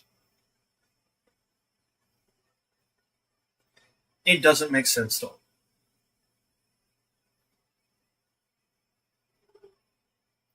If you're so dead set against it that you're going to try to go after somebody for a... YouTube. Oracle. Is the news blowing this up? Fucking... Yes and no. He was brought back about a week ago, and it was brought back up. The bit was brought up again because it's really something that shouldn't be ignored. It's fucking ridiculous. This motherfucker is free and on the streets in our country.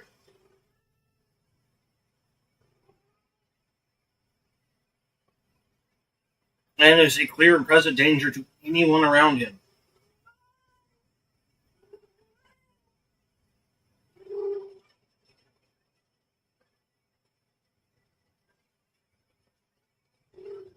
This is some shit that should not be.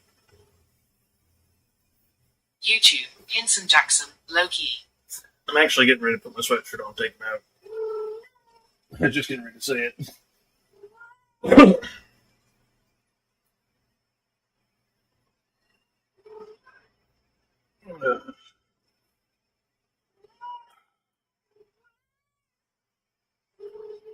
Hi, horny toad. Meow. Ooh, stiff legs. YouTube. Oracle. No, it should not be. But if someone anti-Trump did it, he'd leave them over there. Oh. He wouldn't just leave him over there. He would be, making big to-do that we didn't get them first. And be blaming the left for it. But honestly, that's just with if any other president did this, it'd be fucking hell to pay. If Bush did it, there'd be hell to pay. It's ridiculous.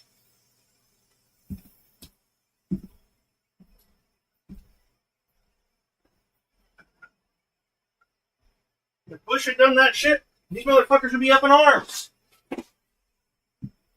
And I do mean up in arms. Firearms, that is.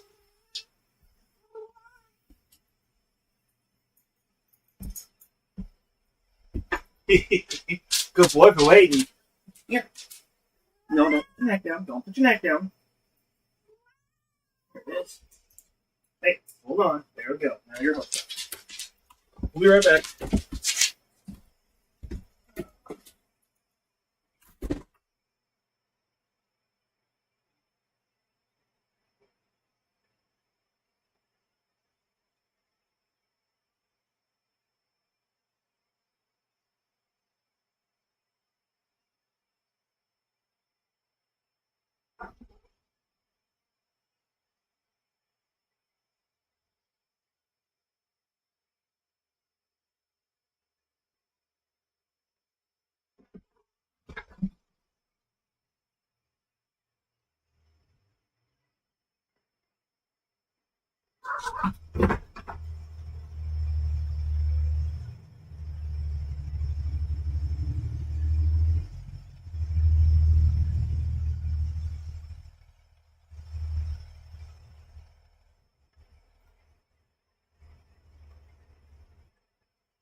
YouTube, Oracle, how was tacos? Dude, I missed you by like a few moments at Hinson Jackson.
Oof.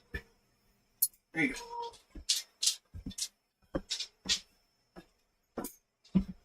go. Oof.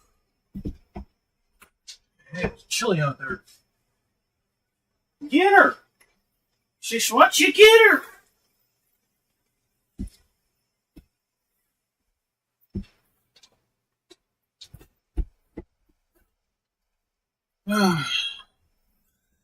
Ooh.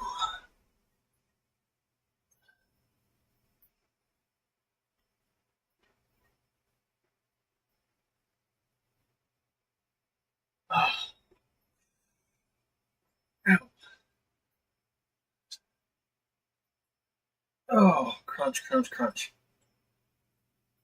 YouTube, Oracle, dude, we are in the 70s today. Oh? Temp-wise?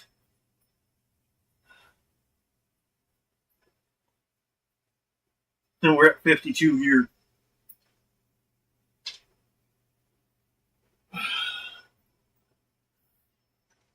YouTube, Hinson Jackson, Oracle bro, I ended up getting a burger LMAO, I was effed up.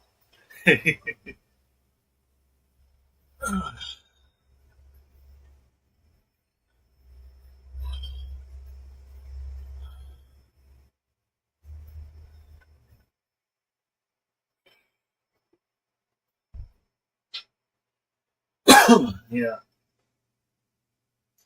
Internet cut out at about 12:30. YouTube. Oracle. Bad Jackson Lowland. Internet cut out about 12:30. I was up till about 4:30 trying to figure out what was going on, thinking most of the time that it was my computer. It wasn't. So I reset YouTube. the router, all Oracle. that shit. Yes, mate. But it's dropping tomorrow and rest of week.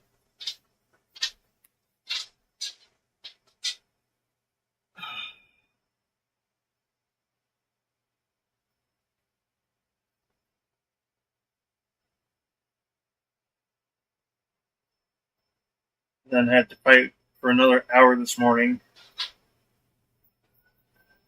with them on chat to be able to fix it and get them to take the damn added charge off my account because they didn't want to do their damn job. YouTube. Hinson Jackson. 75 degrees here.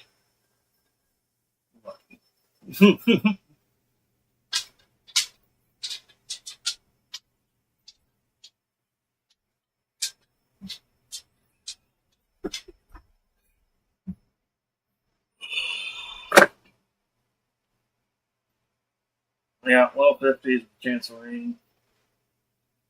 Good chance of rain. YouTube. Hinson Jackson. I want more rain. I love sleeping and listening to rain. Well, Oregon's great about that.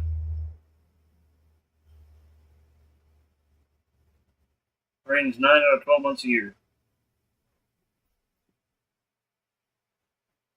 YouTube. Oracle. I had shrimp taco, steak and choreo, and my special taco. One of each. My taco is a crispy chicken in Carolina Gold barbecue sauce, cheddar cheese, onion straws, and some coleslaw. Yum. Nice.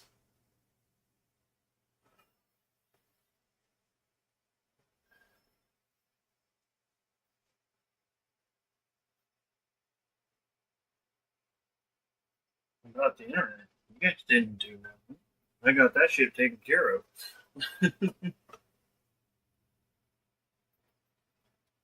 I just had to fight with them. Because it was like, excuse me. I paid you assholes last night. You didn't say anything about the fact that it needed to be paid. You say that you charged my card, but it was expired, which is kind of impossible considering it was the same card I used to pay last night.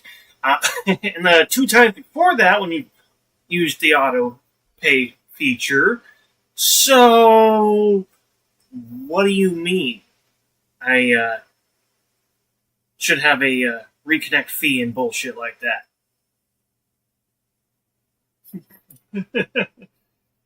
Yeah. He was like, yeah, no, I'm going to work on getting that fixed for you. It's like, yeah, I thought so. So yeah, they tried to pull a fast one on me.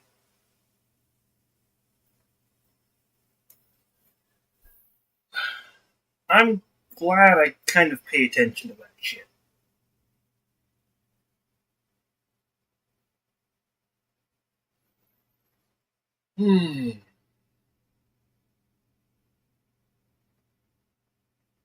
It is irritating.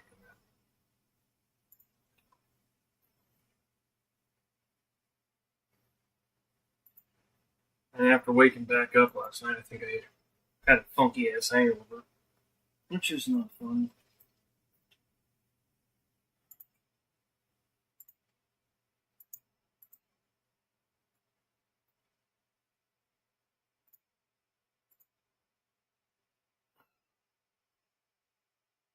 YouTube. Oracle. And don't forget the $10 dollar service fee to talk to customer service.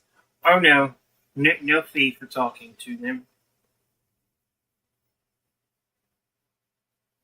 That's why I went through the text assistance chat.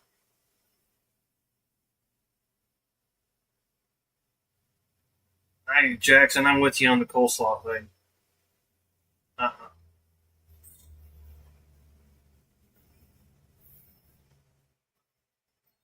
Yeah, their bot was like, I am not capable of handling this scenario. Would you like to talk to a person? Yes. That's why I asked you from the beginning. Okay, I'll get you sent over to a person.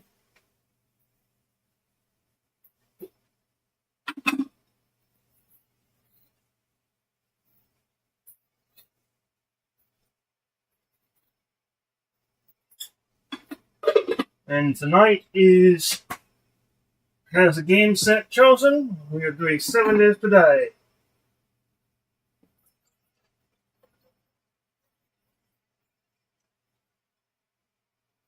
Grabbing some more coffee before I start up the last. I'm just going to call it the last one. Technically, we've still got another one from within our typical news time segment. And there's also one going right now. But I typically save those for the morning, tomorrow.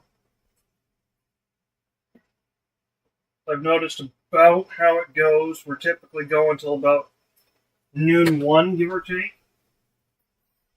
Sometimes 2. What the load looks like for the day, news-wise.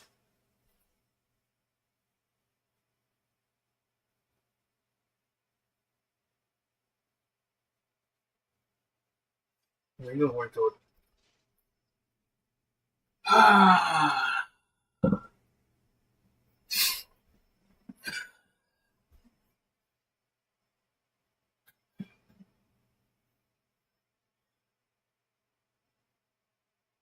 Freaking A.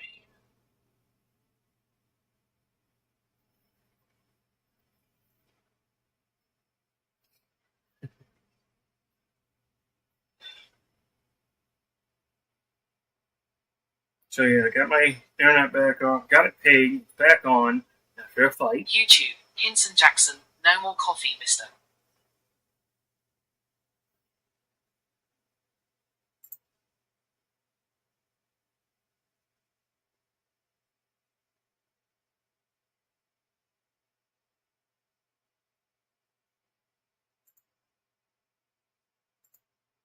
Ha! No.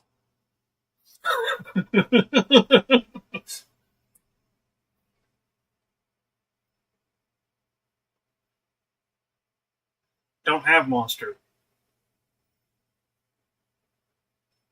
So I'll drink my pot of coffee. YouTube, Hinson Jackson, rolling on the floor laughing.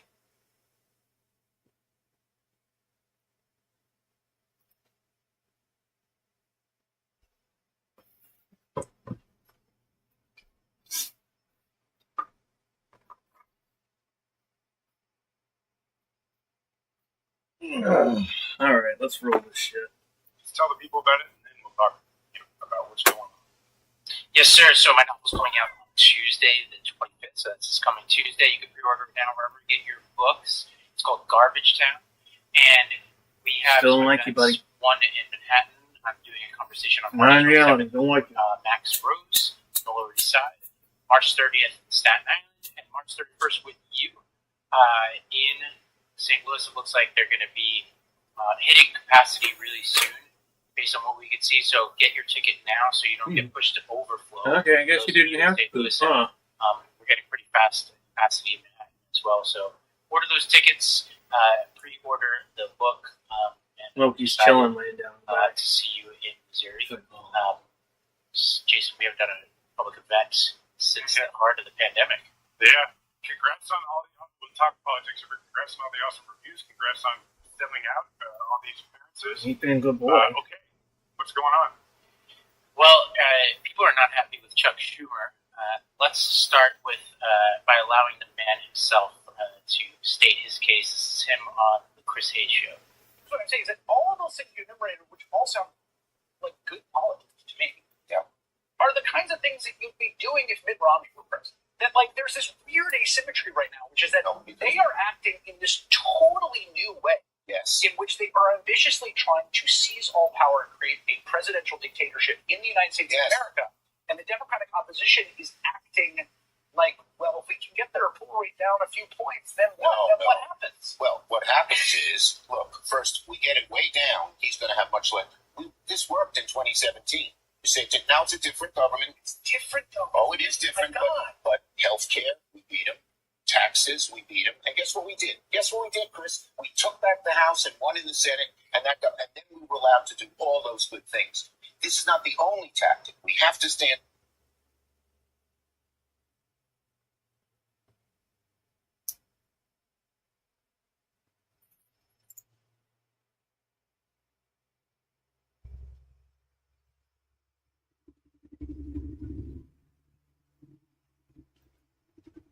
Schumer. Dude. Get some help. Old school tactics aren't going to work anymore.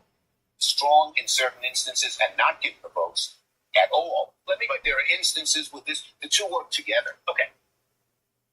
Jason, I was curious to see where you came down on this debate. I'm assuming that the audience is generally familiar with the contours of what's going on here. But what... Yeah, why don't we do this? Give him the contours, and let's watch the clip of him responding to the criticism. And then I'll tell you a little bit about what I think. We can talk about each other things, and then we'll see like when we see things. But lay it out. Yeah, and here's a summary from our friends over at Tangle. So on Saturday, Trump signed a stopgap bill to fund the government through September and avert a shutdown. The bill, which was called a continuing resolution, so many people hear people talk about the CR. It had a Senate vote of 54 to 46, with 2 Democrats voting in favor of it and 1 Republican voting against it, which was Rand Paul. Prior to the vote, the Senate invoked cloture, 62 to 38, which essentially was the real vote on this, right? Like, whoever wound up voting for it in the end is less relevant than the fact that the significant amount of Democrats, I think 8 Democrats, 8 or 9, allowed this bill to be voted on, knowing that it would pass. And so, essentially, you need this cloture in order to get this kind of bill passed. There are certain other types of bills where you only need 50 votes, so we don't need to go into the details here. This is basically how you avoid films. The thing we've been talking about. Exactly. Now, I think people are mad at Schumer because he initially signaled that Democrats would block this bill, but he later changed course and said, basically has been saying, hey, like, the worst outcome here would be if we shut down the government and Trump and Elon Musk would be able to furlough tons of federal employees and achieve, like, Doge more aggressively faster than anybody could have expected. That's his rationale. And as you alluded to, while he was on this Hayes interview, Hayes played a bunch of clips of Democrats criticizing him for this.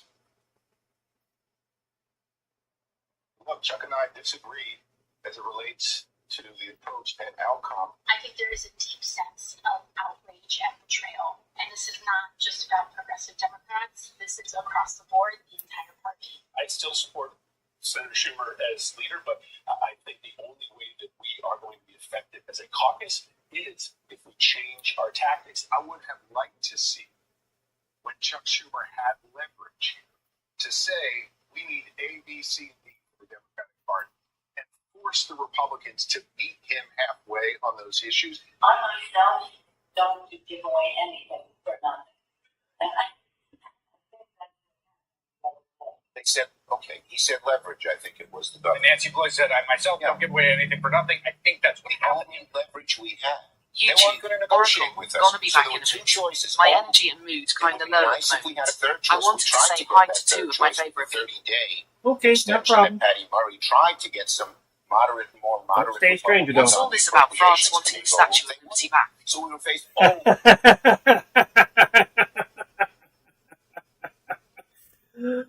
Oh shit.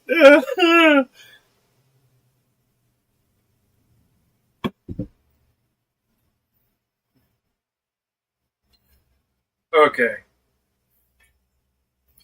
Basically, it's been a few of the French citizens, and they're saying, hey, if you're going to betray us like this, just fucking give it back.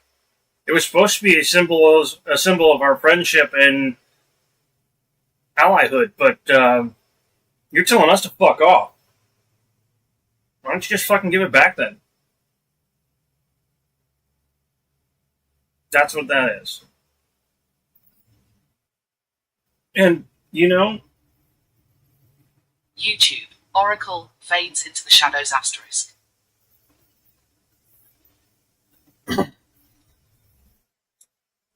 I can't blame him.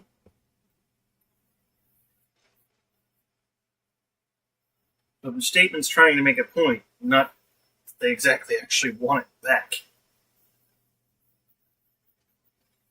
And I find the fact that circulating is funny as hell. YouTube. Hinson Jackson. Oracle, what's wrong, bro?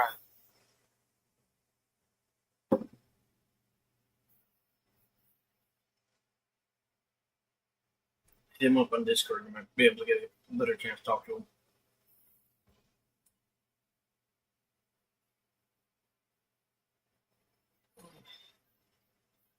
Maybe. Well, I am a Canadian, we know things, haha. Indeed. Yeah, I heard and I was like, you know, I can't blame you. Can't blame you at all.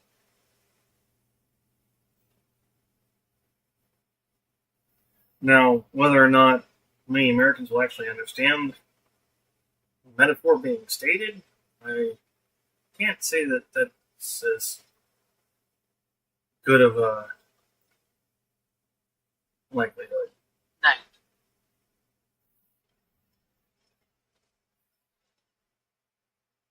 I may not be the most educated, but I'm definitely not stupid.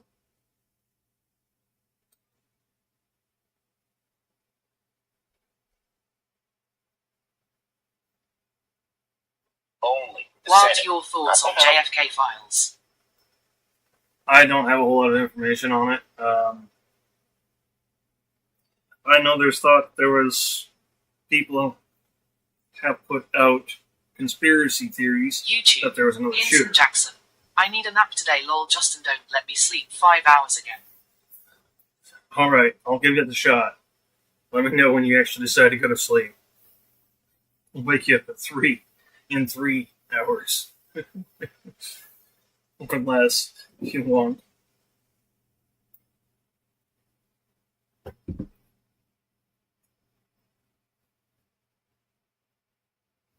Yeah, I know the rumors around it. I don't know anything more.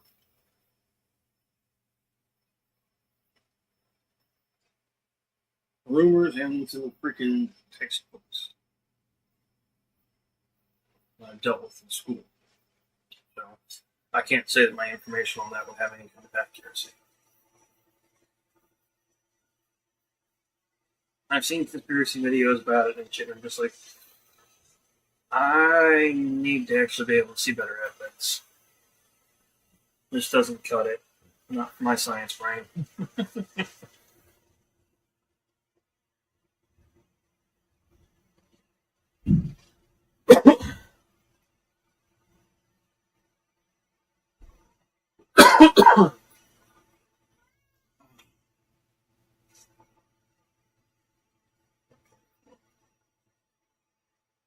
So where do you break? They had a little easier because they could vote no against the CR and not cause a shutdown. But in the Senate, the only two choices were these choices. Period. Okay. So, leaders exist both when it comes to political leadership positions like Senate, minority leader, majority leader, manager of a team, a baseball team, coach of a football team, whatever. They exist to be in charge until it's no longer time for them to be in charge. And there's also this thing that exists like in the world of entrepreneurship and business world, but I think also we overlook how often it exists in the political world, which is founder syndrome, which is oftentimes the person who got you launched, the person who got the product or the company off the ground, the effort, the movement off the ground. It's not always the right person to continue to lead through every single scenario. And you've spent some time with Schumer, probably, Robbie. Yeah. Not a ton. I mean, I sat through a bunch of his commencement addresses because he was the same commencement address wherever he goes. So he gave my commencement address in Binghamton, and then my mother graduated from college after me. A year later, I sat in the audience as he delivered the same commencement address for her. So those are my main experiences with him. And then he spoke at one of my graduations from law school. I attended like 3 graduations because it took me forever to graduate. So I used to attend all the graduations. Find me in other places: Discord, Twitter, YouTube, Steam, Xbox, including his daughter, who's an old guy. So I think he gave that commencement address. So those are my experiences with Chuck Schumer. Well, that's a pretty good analogy for what I'm about to say. Because I've spent a lot of time personally. He was trying to become Senate Majority Leader in 2016 when I was running, for Senate, and I was in one of the races that he needed in order to become Majority Leader. And so I got the opportunity to spend a lot of time. But I can't say I got to know him well, because I got to know how he works well. But you don't really get to know him. I mean, Chuck Schumer is a political animal. And so I've been witness to the things that are lore. I've been with him in a car many times when he's taking call after call on his flip phone. I've sat with him and seen him do his moves like repetitively over and over again. I've heard him give me the same one-on-one talk. I won't say not knowing that he's given it to me before. I would say not caring that he's given it to me before. Just being like, this is the thing I say in this moment, and so you're going to listen. And I've had him give me, oftentimes very good advice, but the same advice. He has a playbook. He has a way he does things, and a way that he has done things for a long time. And in a lot of cases, many cases, that's been extremely effective. When it comes to understanding how to wield power in a legislative body, understanding how to use the levers of power to be a really effective incumbent senator in a place like New York, there's just about nobody. But I think it is clear that the limits of his capacities are starting to become very evident, and they are operating in the modern era where wins and losses don't really happen necessarily. They can, but they're oftentimes, especially in an environment where you control nothing in Washington, the relative sense of winning is going to come from winning at the polls, winning in the media battles, winning in the court of public opinion, and that's very hard to get an innate, organic sense of when you interact with the world IRL, because you got a flip phone and you don't do social media. You don't see the way things are playing out for Gen Z, for millennials, or even for Generation X. In a lot of ways, I think that's what we're seeing here. Is the limits of those abilities. Now that said, look, he probably ended up where he had to end up from the beginning. I mean, if you're being real about it, right? Like, what he's saying is true. That if you shut down the government, you're going to allow Doge to go on steroids, and they're going to do a lot more damage. But you do have leverage if you are willing to potentially take that step.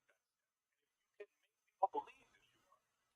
And they started to, and then it's just sort of, I don't know that he could have gotten a different outcome, but I know that he could have managed expectations a lot differently, and I know that he could have won the battle in the court of public opinion much more sincerely. But I just don't think he came close to that at all. Yeah, I want to acknowledge that, like, anybody who claims that this was an easy answer, I think it's misleading you. He just looked at it.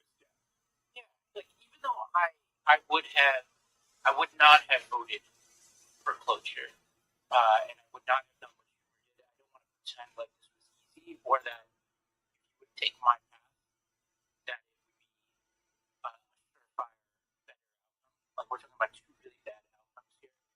I'll outline my rationale for why I in a second, but I think AOC is probably the most prominent, persuasive voice for the position that I'm outlining here. So let's go to her. I think, well, first and foremost, the American people, if anyone has held a town hall or has seen what has been happening in town hall, American people, whether they are Republicans, Independents, Democrats, are up in arms about Elon Musk and the actual gutting of federal agencies across the board.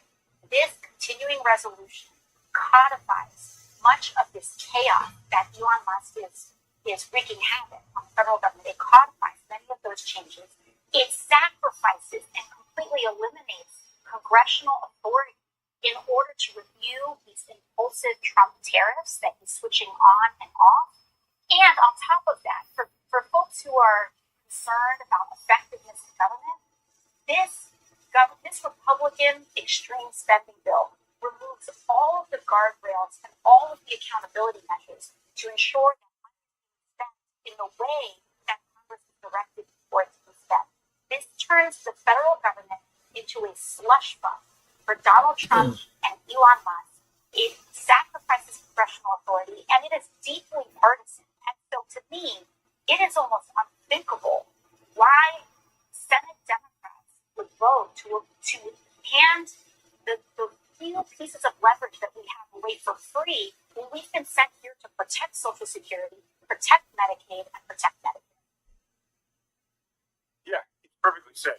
It makes me want to clarify something I said. Like, I think he came to the conclusion that as leader, he had to get to that place. That doesn't mean that, like you, I'm not sure he's right. Because, yes, it is true that it probably makes it easier for them to go about doing some of the damage they're doing. But it is hard to convince me that they're not going to get to that place anyway. So if you can make them own a government shutdown in the meantime, and, I mean, there's almost no better way to illustrate the chaos that is this administration than they control everything and they can't keep the government open. Yeah, it's like if you show up to high school and this bully comes after you, right? And the question is, do you let them take your lunch money on day one, or do you make them kick the shit out of you on day one and then signal to them, all right, every time, first of all, find out whether you could fight back, like you could find out. Two is find out whether they have the energy to kick the shit out of you every single day or not, or whether your very resistance to them signals something that maybe it's not worth it. But my problem here is that they took our lunch money on day one, essentially. Right. So what is day 2 going to look like? What is day 30 going to look like? What is September going to look like? You know, you extended this to September. What does this tell the Republican Party about what they can get away with between now and then? So I think the obvious answer from the Schumer camp is like there are real people at risk here. Stipulated, we all agree that there are real recipients of this funding, and obviously none of us wants to see anybody's funding cut. The question is, what is the most effective way to pick a really important fight that we didn't want, right? We didn't want any of this. Like, we're going to have a fight today. We're going to have a fight every day of this administration. Nobody's pretending like this is going to be easy. But there is no answer. Like, when Schumer sounds very persuasive, I read his New York Times article, like, when he talks about everything. The thing he cannot answer is what is going to be different the next time they come back to you to take your lunch money. Like, there is no answer. What I think the AOC is something that we've all talked about and known has been coming for a long time. And frankly, this is not something I'm saying specifically about Chuck Schumer. Like, Chuck Schumer had at times been really good to me. You know, I don't have anything against Chuck Schumer, and he's also at times been a very effective leader for the Democrats. But when I ran for the Senate in 2016, I ran with every commercial we did and every speech we did ending saying that it's time for a new generation of leadership. And look, obviously, at the time I was talking about me, but it's something that I believed anyway, and something I still believe. And I think this just really illustrates it. I mean, when you look at the difference between the way that was articulated by AOC and the way Schumer is stuck in a position where he's having to defend institutions, he's basically in, it's like when I first started training in the Army, we were training on tactics that were World War II, Vietnam, Korean tactics. They were conventional tactics that were, for being in the jungle, being in Europe, being on the Korean Peninsula, and force on force, conventional fights. And then by the time, a few years later, I had deployed and I'd come back and I was training officer candidates is to lead soldiers in combat as platoon leaders. Then now we were doing asymmetrical warfare. We were talking about how to approach the modern battlefield. The Democratic Party has not metaphorically made that shift, and the reason we haven't is because we largely have leadership that doesn't know how to battle in memes, doesn't know how to battle in 20-second clips, doesn't know how to penetrate and get people's attention and cut through. Sometimes they do, but it does not come as natural to Chuck Schumer as it does to somebody like Gibbs. He also, there were certain rationales that Schumer gave where he was like, I hear that Musk really wanted this, which is like, first of all, we're dealing in innuendo here, and two is, you just look scared. Like, the entire strategy, like, basically you're going up against bullies and you're showing them that you're really scared. And I think that we have to, and this is a controversial point and it's not an easy choice, but I think the only way to handle this period of time is to say, all right, like, we've accepted that this. Let me make something clear. When dealing with a bully, you don't show them fear. Unless you are trying to fool them, you do not show them fear.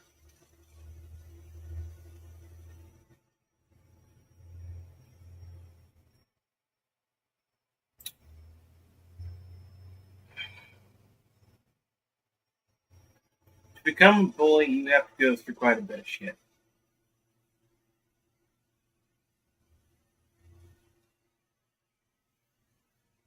Usually not physical. And sometimes it is. A lot of times it's psychological.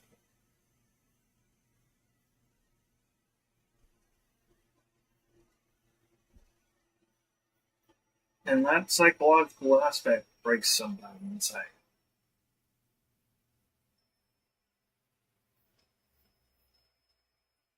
Comes to a confrontation, you become animalistic. You show fear, might as well just throw up your hand and let it do it. Unless you are using it as a distraction ploy, might as well just throw it up.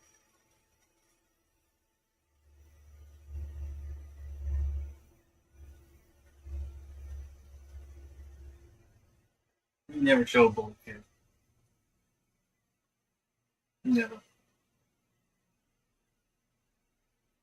Unless it is a tool of your arsenal to make yourself seem a lot weaker than you are. And even then, I wouldn't suggest doing that. There are a lot better ways. It's going to be a catastrophe. Like, we don't want it, but we're not scared to fight you. And we're not scared to take us in places that are really scary for you. The real evidence of, like, who, whether Trump and Musk wanted this or not was after Schumer caved. Trump sent a congratulatory truth or tweet or whatever we want to call them, saying, "Hey, like, you made the right choice. I look forward to working together." Look, man, we control nothing, right? We have almost no power, like capital P power, right? But we have influence, and we know what they want to do. They're doing it, right? Yep. So the opportunity that we have, the only opportunity that comes with having control over no part of government at the federal level is that you get to be a true opposition party. You don't have to necessarily, you really don't have to go out and make everybody in the coalition happy. You don't have to go, this should be the easiest time right now. It'd be easier even than a presidential election, which seemed like it was the best time for disparate wings of the party to come together, and it mostly did. But the only time easier than that is when you are facing an administration that has unlimited power. And is, as Chris Hayes said in that clip we started with, pretty hell-bent on making the presidency into a dictatorship. When that is the case, we should be in a place where the Senate Majority Leader and the furthest progressive members of the House and, podcast hosts and everybody else should simply, very simply be able to get on the same sheet of music. And the only way that doesn't happen is if you are under the illusion that you have power that you do not. And if you don't, if you think that you have power that you do not, then you will operate as though it's business as usual. Yeah. If you understand that you don't have that power, then you understand that your power is to tell the American people exactly what is being done to them, to do it every day, over and over and over again, and become an avatar for the American people, to become their voice in the face of all this. But you can't do that when you look like you're trying to be a part of the system that doesn't want you to be a part of it. Yeah, we don't have to go through all the clips of Schumer, but he's talking at times. This is what Hayes was responding to, that you're acting as if it's been Romney's president. We don't have enough time to go through all the different things that Schumer has said that seem to indicate that he believes he's at a different time. You know, where he's like, oh, the poll numbers will drop. We did this in 2017. I was like, well, do you not realize what time it is, Chuck Schumer? Yeah. And the other thing is, this is the second Death Star, not the first. Mm-hmm. Yeah, you need to also realize that you have constituents, and where your constituents, and you are not explaining yourself really well to us. He's not explaining himself to his members either, and people are fed up with it, and I think this is a test. The last time around, a lot of people, myself included, felt like the only good part about this Death Star is it only has one shot. It's only going to take out one planet. The party wasn't strident and honest enough early enough when it was obvious that our leaders had passed their expiration dates. We now have a redo of this, and the party really needs to listen and say, all right, like, your constituents are very clear on this. A lot of your members are really clear on this, and this is where, with Chris Murphy, what I would say to Chris Murphy, if he's listening, is you're half honest. Like, you're halfway there. You're saying that you disagree with Schumer, but you still think he should be leader. The question is, like, do you still want to be holding on and supporting a leader who, look, I'm very grateful for all the things Chuck Schumer has done. But can you honestly look your constituents in the eyes and say, this is the best leader we have to move forward? Like, I want to see some of our leaders grow a spine, and even Murphy himself say, all right, I'm throwing my hat in the ring. This is going to be a tough fight, but I'm gonna try to reclaim the mandate here, and try to push a new generation of leadership in the Senate. In Murphy's defense, a little bit, because I think he does listen. What I will say is, if he's doing that, he's got to do it behind closed doors first, right? Because if you just come out and you become, come on, public 20 minutes. That's all you got to wait. Of the leader, then it's just Democrats in disarray. It doesn't help anybody. But what I think is probably happening is people are starting to approach Schumer and say, hey, it's time for something new. It's time for some kind of new leadership. And what's interesting about that is that, if you recall, that is how Schumer became the leader. Yep. Because Harry Reid, who was absolutely universally respected as one of the most effective people in that job, folks felt that Harry Reid had sort of reached he had gone past the point of being able to nimbly handle sort of the new media environment. And Schumer was able to make the case that it was time for him to step forward, and he was able to do that by working behind the scenes with Reid. I know more about that I can't share because it would divulge confidences, but suffice it to say, that's pretty much what happened. And I would bet that Murphy and others are engaged right now. Schumer's put in a lot of time. It makes sense to let him save face. So I think he was as honest as he could be there. You know what I mean? But, well, yeah, I think the question a lot of Americans are asking is like, where's the evidence of change? It's like a bad relationship we have with the Democratic Party. It's like, tell me you can change. Show me that you're. Show me like what people want. Because you and I both get this up.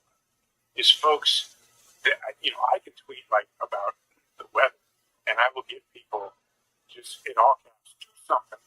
And that's like, okay, well, I'm a nonprofit executive in Kansas City, but what they mean, they see us all as one, Democratic establishment.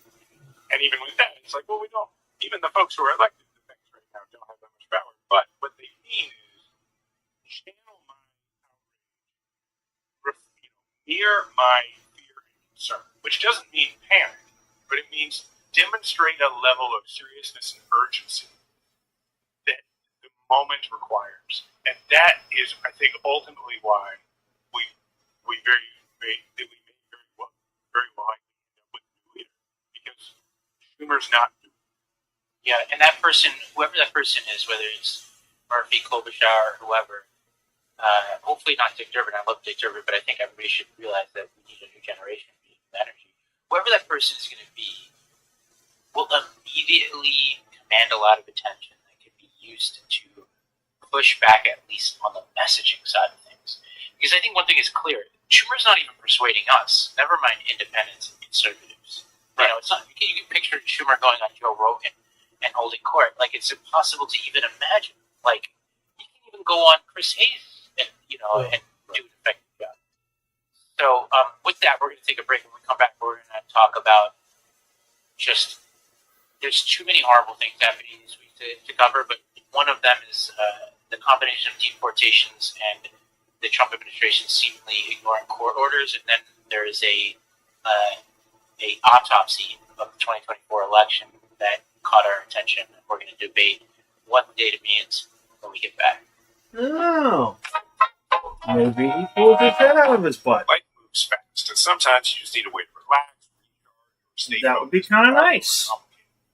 I'm not going to lie. If you haven't tried it, you're seriously missing out. Whether you need to unwind, refocus, or boost your mood, Viator is every day. Trusted by over 500,000 happy customers, Viator is changing the game in natural wellness, blending powerful, high-quality ingredients to deliver real benefits. Whether you're looking to sleep better, have better libido, refocus, recover, or simply relax, Viator has a tailored solution just for you. Products ranging from 0 to high cannabinoid levels, Viator lets you fully customize your experience to fit your needs. Whether you're looking to support your daily wellness routine, enhance focus, clarity, or unwind deep their award-winning effect-forward gummies to premium indoor-grown THCA flower and calming drops, every Viator product is thoughtfully crafted, made with organic, lab-tested, hemp-sourced, trusted independent American-owned farms. The best part, Viator legally ships across the USA. Discreet, direct to your door, no medical card required, backed by a worry-free guarantee. Not sure where to start? Take Via's product finder quiz to get personalized recommendations. Take you less than 60 seconds to complete. If you're 21 or over, check out the link to Via in our description and use the code majority to receive 15% off, free shipping on orders over $100, and Via. Get a free gift of your choice. After you purchase, they ask you where you heard about them. Please support our show. Tell them that we say enhance your every day. You all know how important sleep is to me. That's why I'm obsessed with my Helix mattress. With everything going on in life and work, managing social schedule, sports, and kids is incredibly important. I'm getting sleep every night. My wife and the test, we've had our Helix mattress for over 2 years now, and our sleep quality is tremendously. Helix lineup offers 20 unique mattresses, including the award-winning Luxe collection, the newly released Helix Elite collection, mattress designed for big and tall sleepers, and even a mattress made just for kids. So how will you know which Helix mattress works best for you and your body? Take the Helix Sleep Quiz and you find your perfect mattress under 2 minutes, and your personalized mattress is shipped straight to your door free of charge. I took the Helix Sleep Quiz on his mattress, Midnight Luxe mattress, because I wanted something that was sort of medium firm. I also sleep on my side. It is a complete upgrade from my previous mattress that I had over 2 years ago. If I'm tossing and turning all night, Diana doesn't even wake up at all. It's amazing. Helix knows there's no better way to test out a new mattress than by sleeping on it in your own home. That's why they offer a 100-night trial and a 10 to 15-year warranty to try out your Helix mattress. Helix has also been awarded the #1 mattress picked by GQ and Wired magazine. It's even recommended by multiple leading chiropractors and doctors of sleep medicine as a go-to solution for improving your sleep. Helix is offering 20% off site-wide. Go to helixsleep.com/majority. That's helixsleep.com/majority. This is their best offer yet. It won't last long. Helix, better sleep starts now.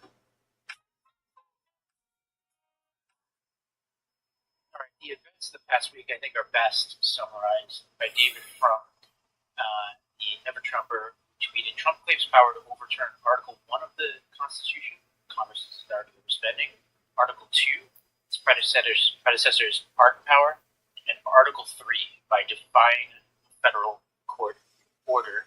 Let's talk about that third here. Over the weekend, the Trump administration ignored a federal judge's order not to deport Venezuelan men, violating an instruction that was pretty straightforward. Justice Department lawyers later justified the administration's actions by making some specious legal arguments, and people have been going back and forth here. This prompted Chief Justice John Roberts to issue a statement saying for more than 2 centuries it has been established that impeachment is not an appropriate response to disagreement concerning a judicial decision. He said, referring to calls on the right to impeach the judge who disagreed with the administration. The normal appellate review process exists for that purpose. Now, I'll pause here for a second, Jason.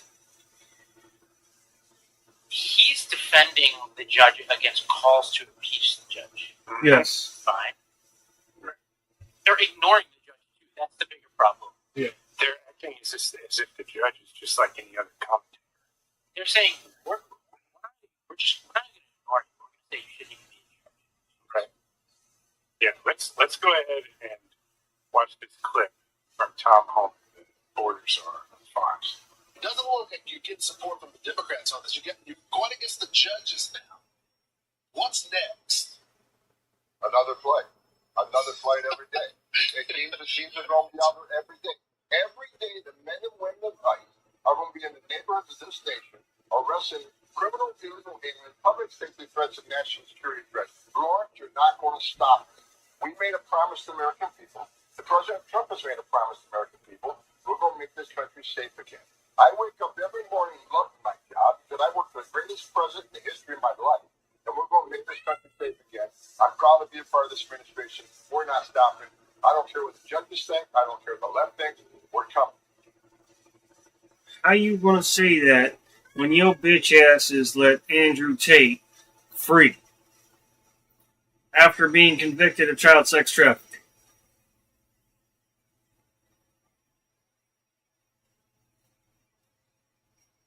I don't care what the judges think, Jason.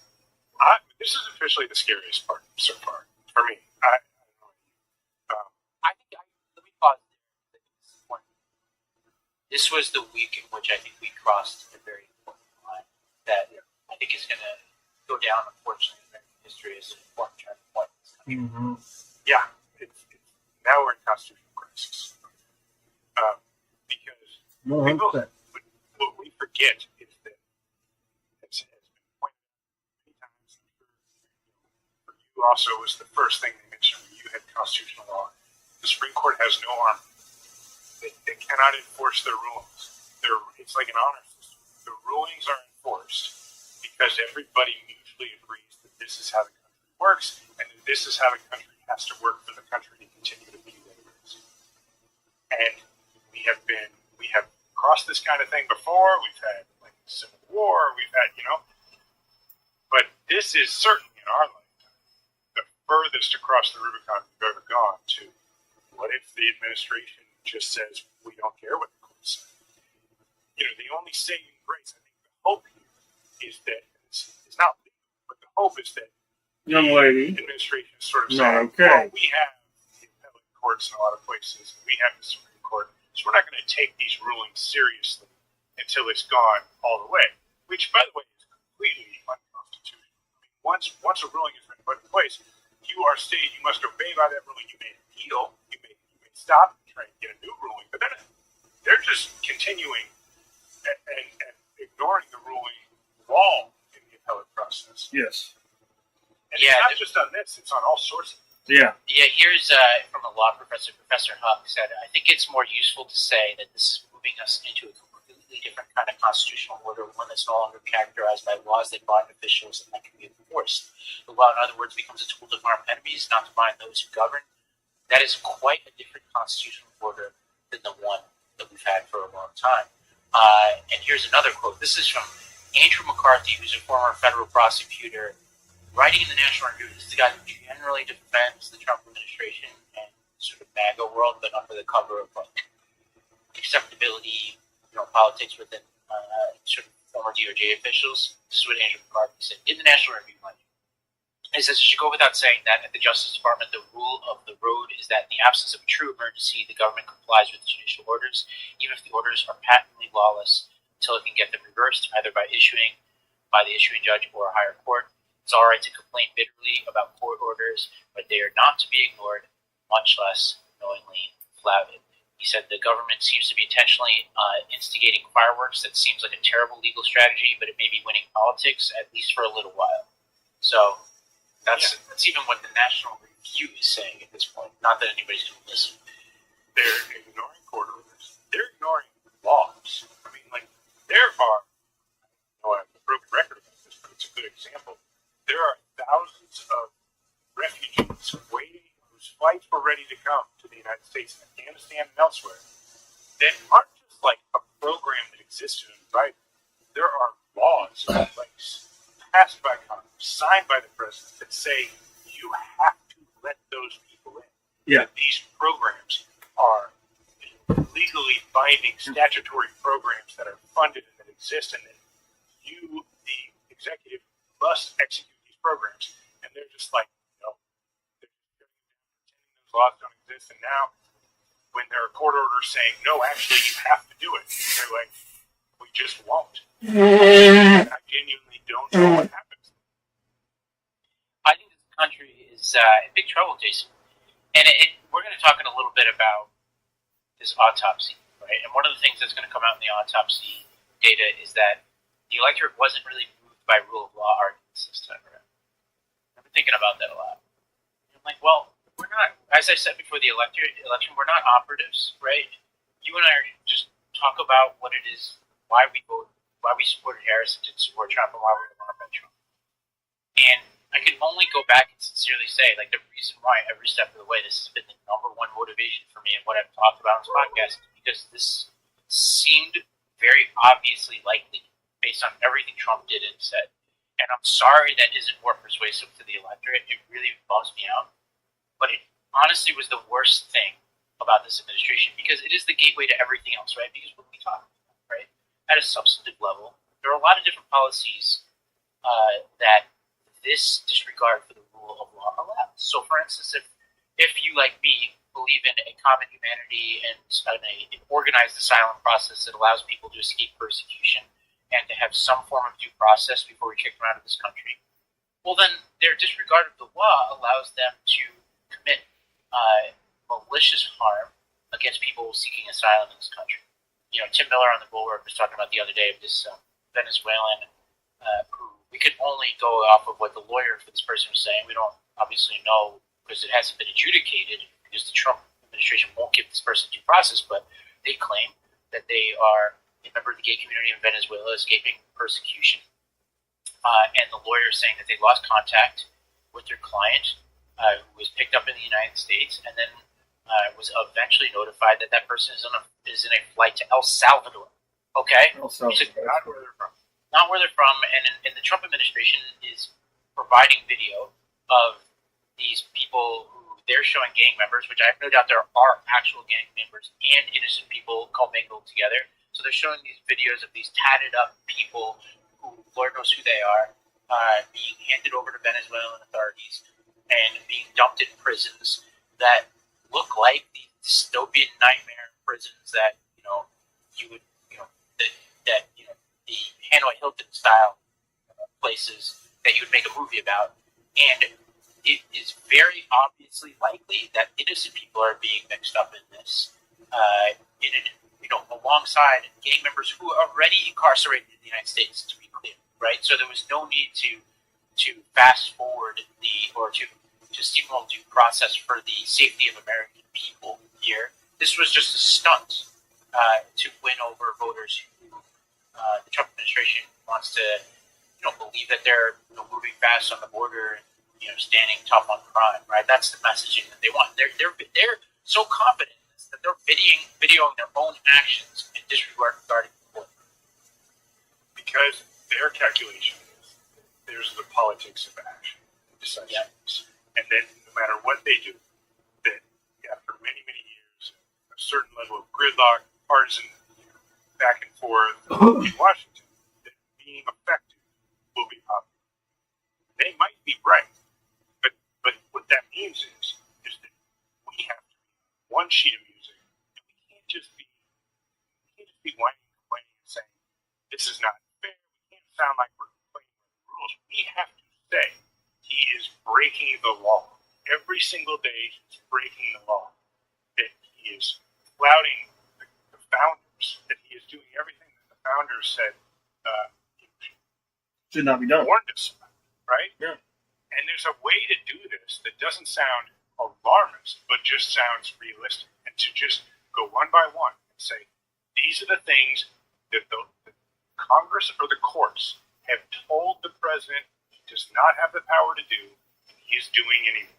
And then you have to say, like, regardless of whether that is something you want done, that is not how America is supposed to work, and it's very dangerous. And there's plenty of examples where you could talk about how dangerous it is. There's plenty of things that are deeply unpopular that he's doing where you can talk about going around a system to do it. Because it all leads to rising prices. It leads to volatility. It leads to all these things. And I do think there's a difference between in the campaign we had to sound like we were the sky is falling versus saying the sky is falling, not the sky might fall. And I think that there's a right way to do that. Yeah, it's at a certain point, we need to start thinking about civil disobedience at a whole different level, right? Like my family comes from the Gandhi movement, and at a certain point, we need to start saying, I've been saying this already. As a matter of fact, I've been putting out little pokes and hints at people who are already doing so. Somebody made the comment, oh, the answer wising up. I responded, oh, look at that juicy yacht. I mean berry. Look at that juicy berry.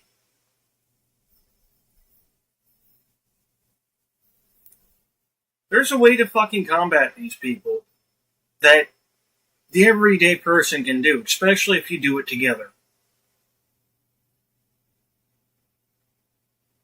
And it's not going to involve hurting mom and pop shops. It's not going to involve people who actually work for their money taking a loss. No, it's not legal. But what's legal right now?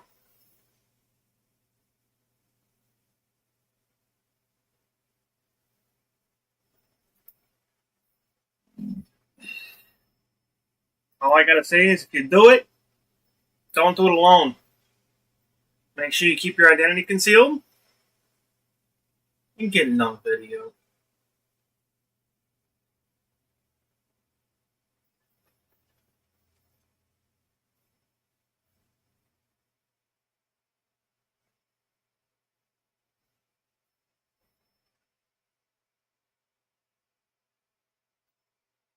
Get the truth out there.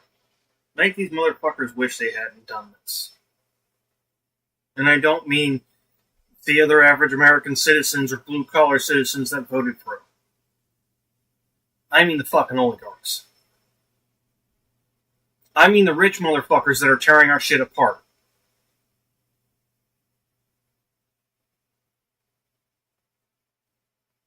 They may want to do blanket shit, but it's always better to do precision strikes.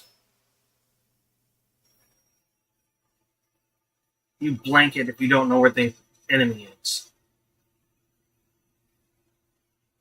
We know where the enemy is. Unfortunately.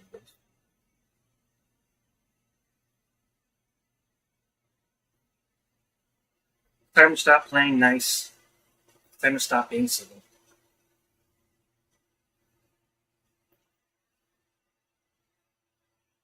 If you want there to be an America left after this motherfucker,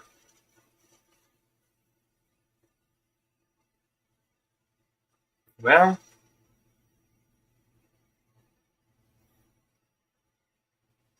it's damn near red faction resistance time. Don't be going and killing them.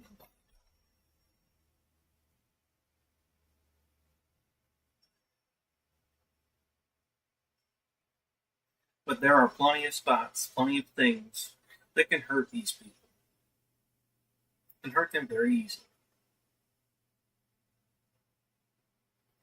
Now, you might have to do a little work to make sure that there's nobody in these targets.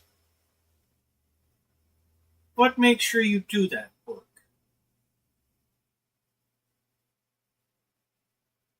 Don't take out somebody who's working for these motherfuckers, even though, yeah, they might deserve it. Might. Not saying they do. Find me in other places: Discord, Twitter, YouTube, Steam, Xbox, and PlayStation Old Mage Guy on TikTok as Mage. But make these motherfuckers hurt. They want to make all of us hurt, including the people that support them.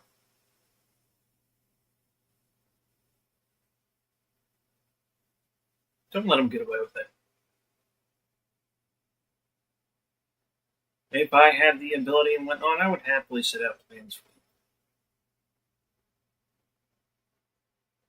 But I don't. All I can do is make suggestions. If you're going to disregard the law, we're going to disregard the law, and we're going to have to instigate you into very aggressive enforcement measures on your own. So, for example, states need to start considering completely going in non-compliance with the federal government, like those kinds of actions. Like we need to really push them to the brink here, even to the point where even things like TSA, like in flights over a state, like we just need to just completely shut down people's ability to carry out routine action, which is why on AOC side on the government, we need to push them into. I know what you're saying. Yeah. You lost your mic. The problem with only fighting with rhetoric and warning and not having civil disobedience is it doesn't create any discomfort, and it doesn't require people to come out of a bubble where they don't have to deal with it. Right? Yeah. And that's absolutely where we are. That's 100%. And it is concerning, but if you're going to be able to break somebody out of brainwashing, which I'm going to be straight with you, most Trump supporters are brainwashed. It's going to take some ground shaking shit. I mean, fuck. They brought a child sex trafficker who was locked up in another country back over here and let him free.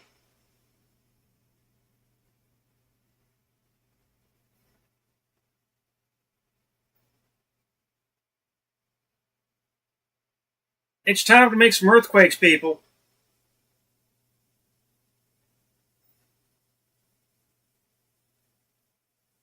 It's time to strap on your ass-kicking boots and start kicking some ass. Except it's not the ass of people,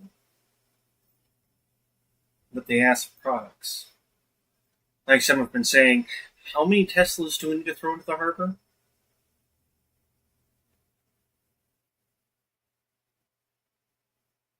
Yes, it's that time.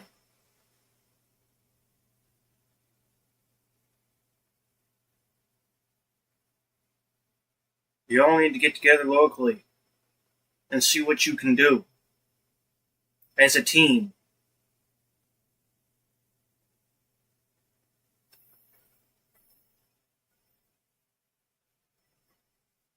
I'm not saying make leaders for your teams.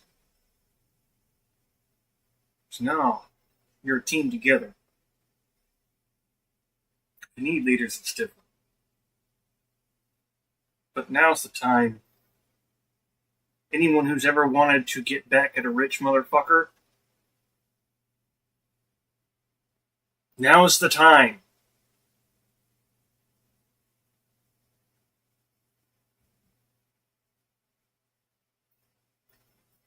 It's not just civil disobedience or civil unrest.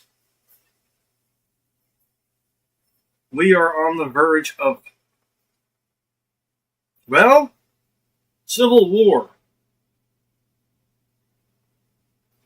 And if we don't make drastic actions like this, it's gonna happen.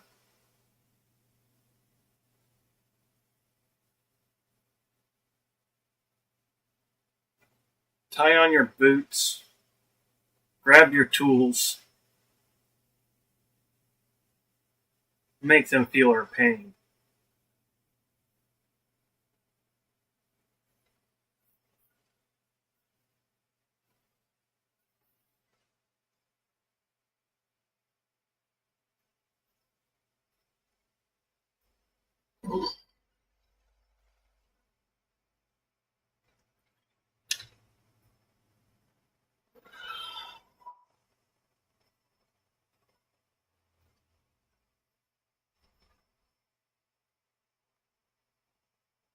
I don't know if we actually went to a commercial or not.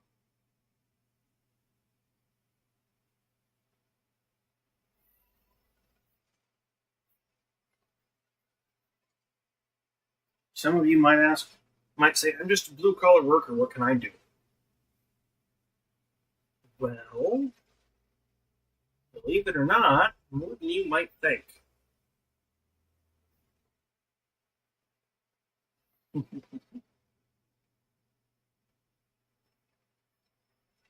It's the thing about blue collar worker is they have access to spaces at times that others don't.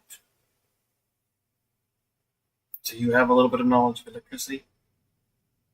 Do you know how to cut power to a building?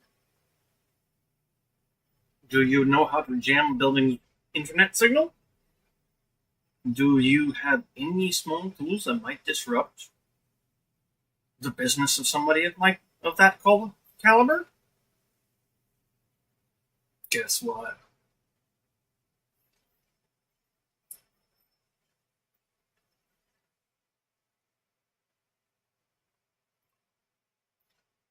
It's beyond time to play nice, people.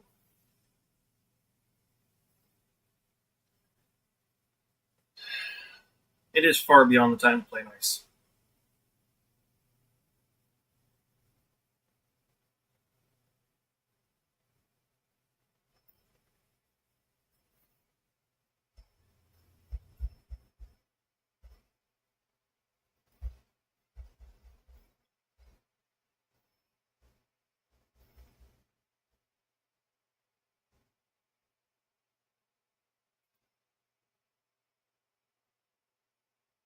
The Trump administration is pulling dirty, underhanded tricks and pulling cheap shots. I don't typically talk about stooping to one's level, but it's time to start playing dirty. And we can still be honest and play dirty. Take it from me.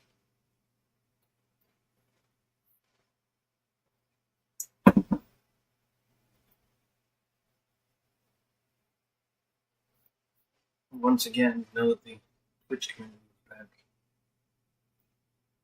Some of you might say I'm only a blue-collar worker. What can I do?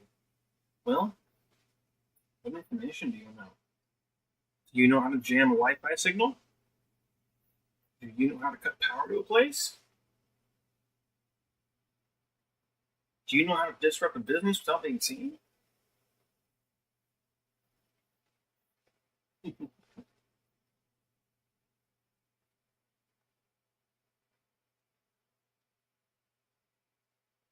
Hell, even if a bunch of you ran fucking Wi-Fi jammers on your goddamn phones, that actually works, of course. And just did fucking passes around these businesses, it would fuck them up like crazy.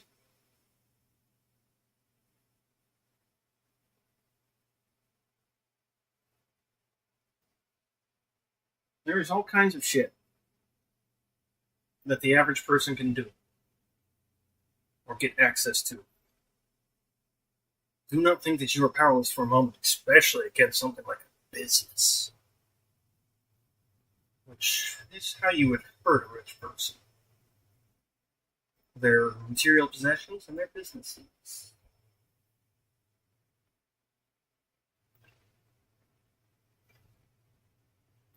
How many Teslas do we need to throw in the harbor? I don't know. Maybe we should start counting.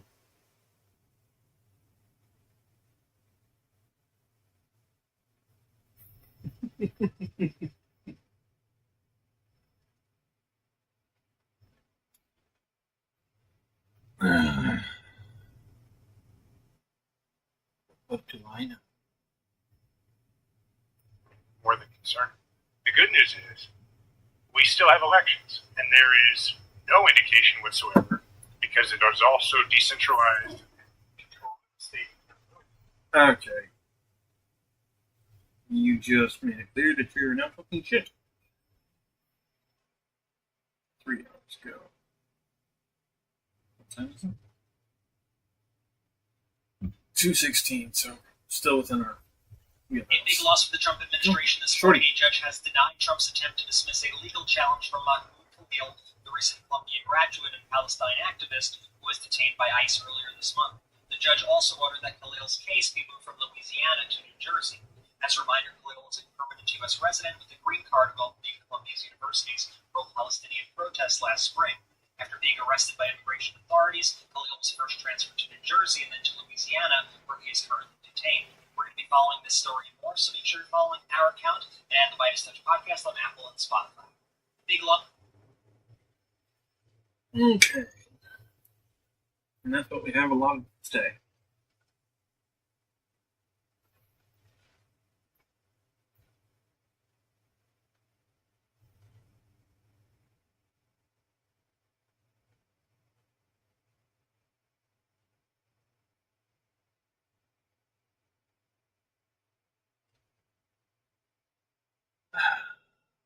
Alright.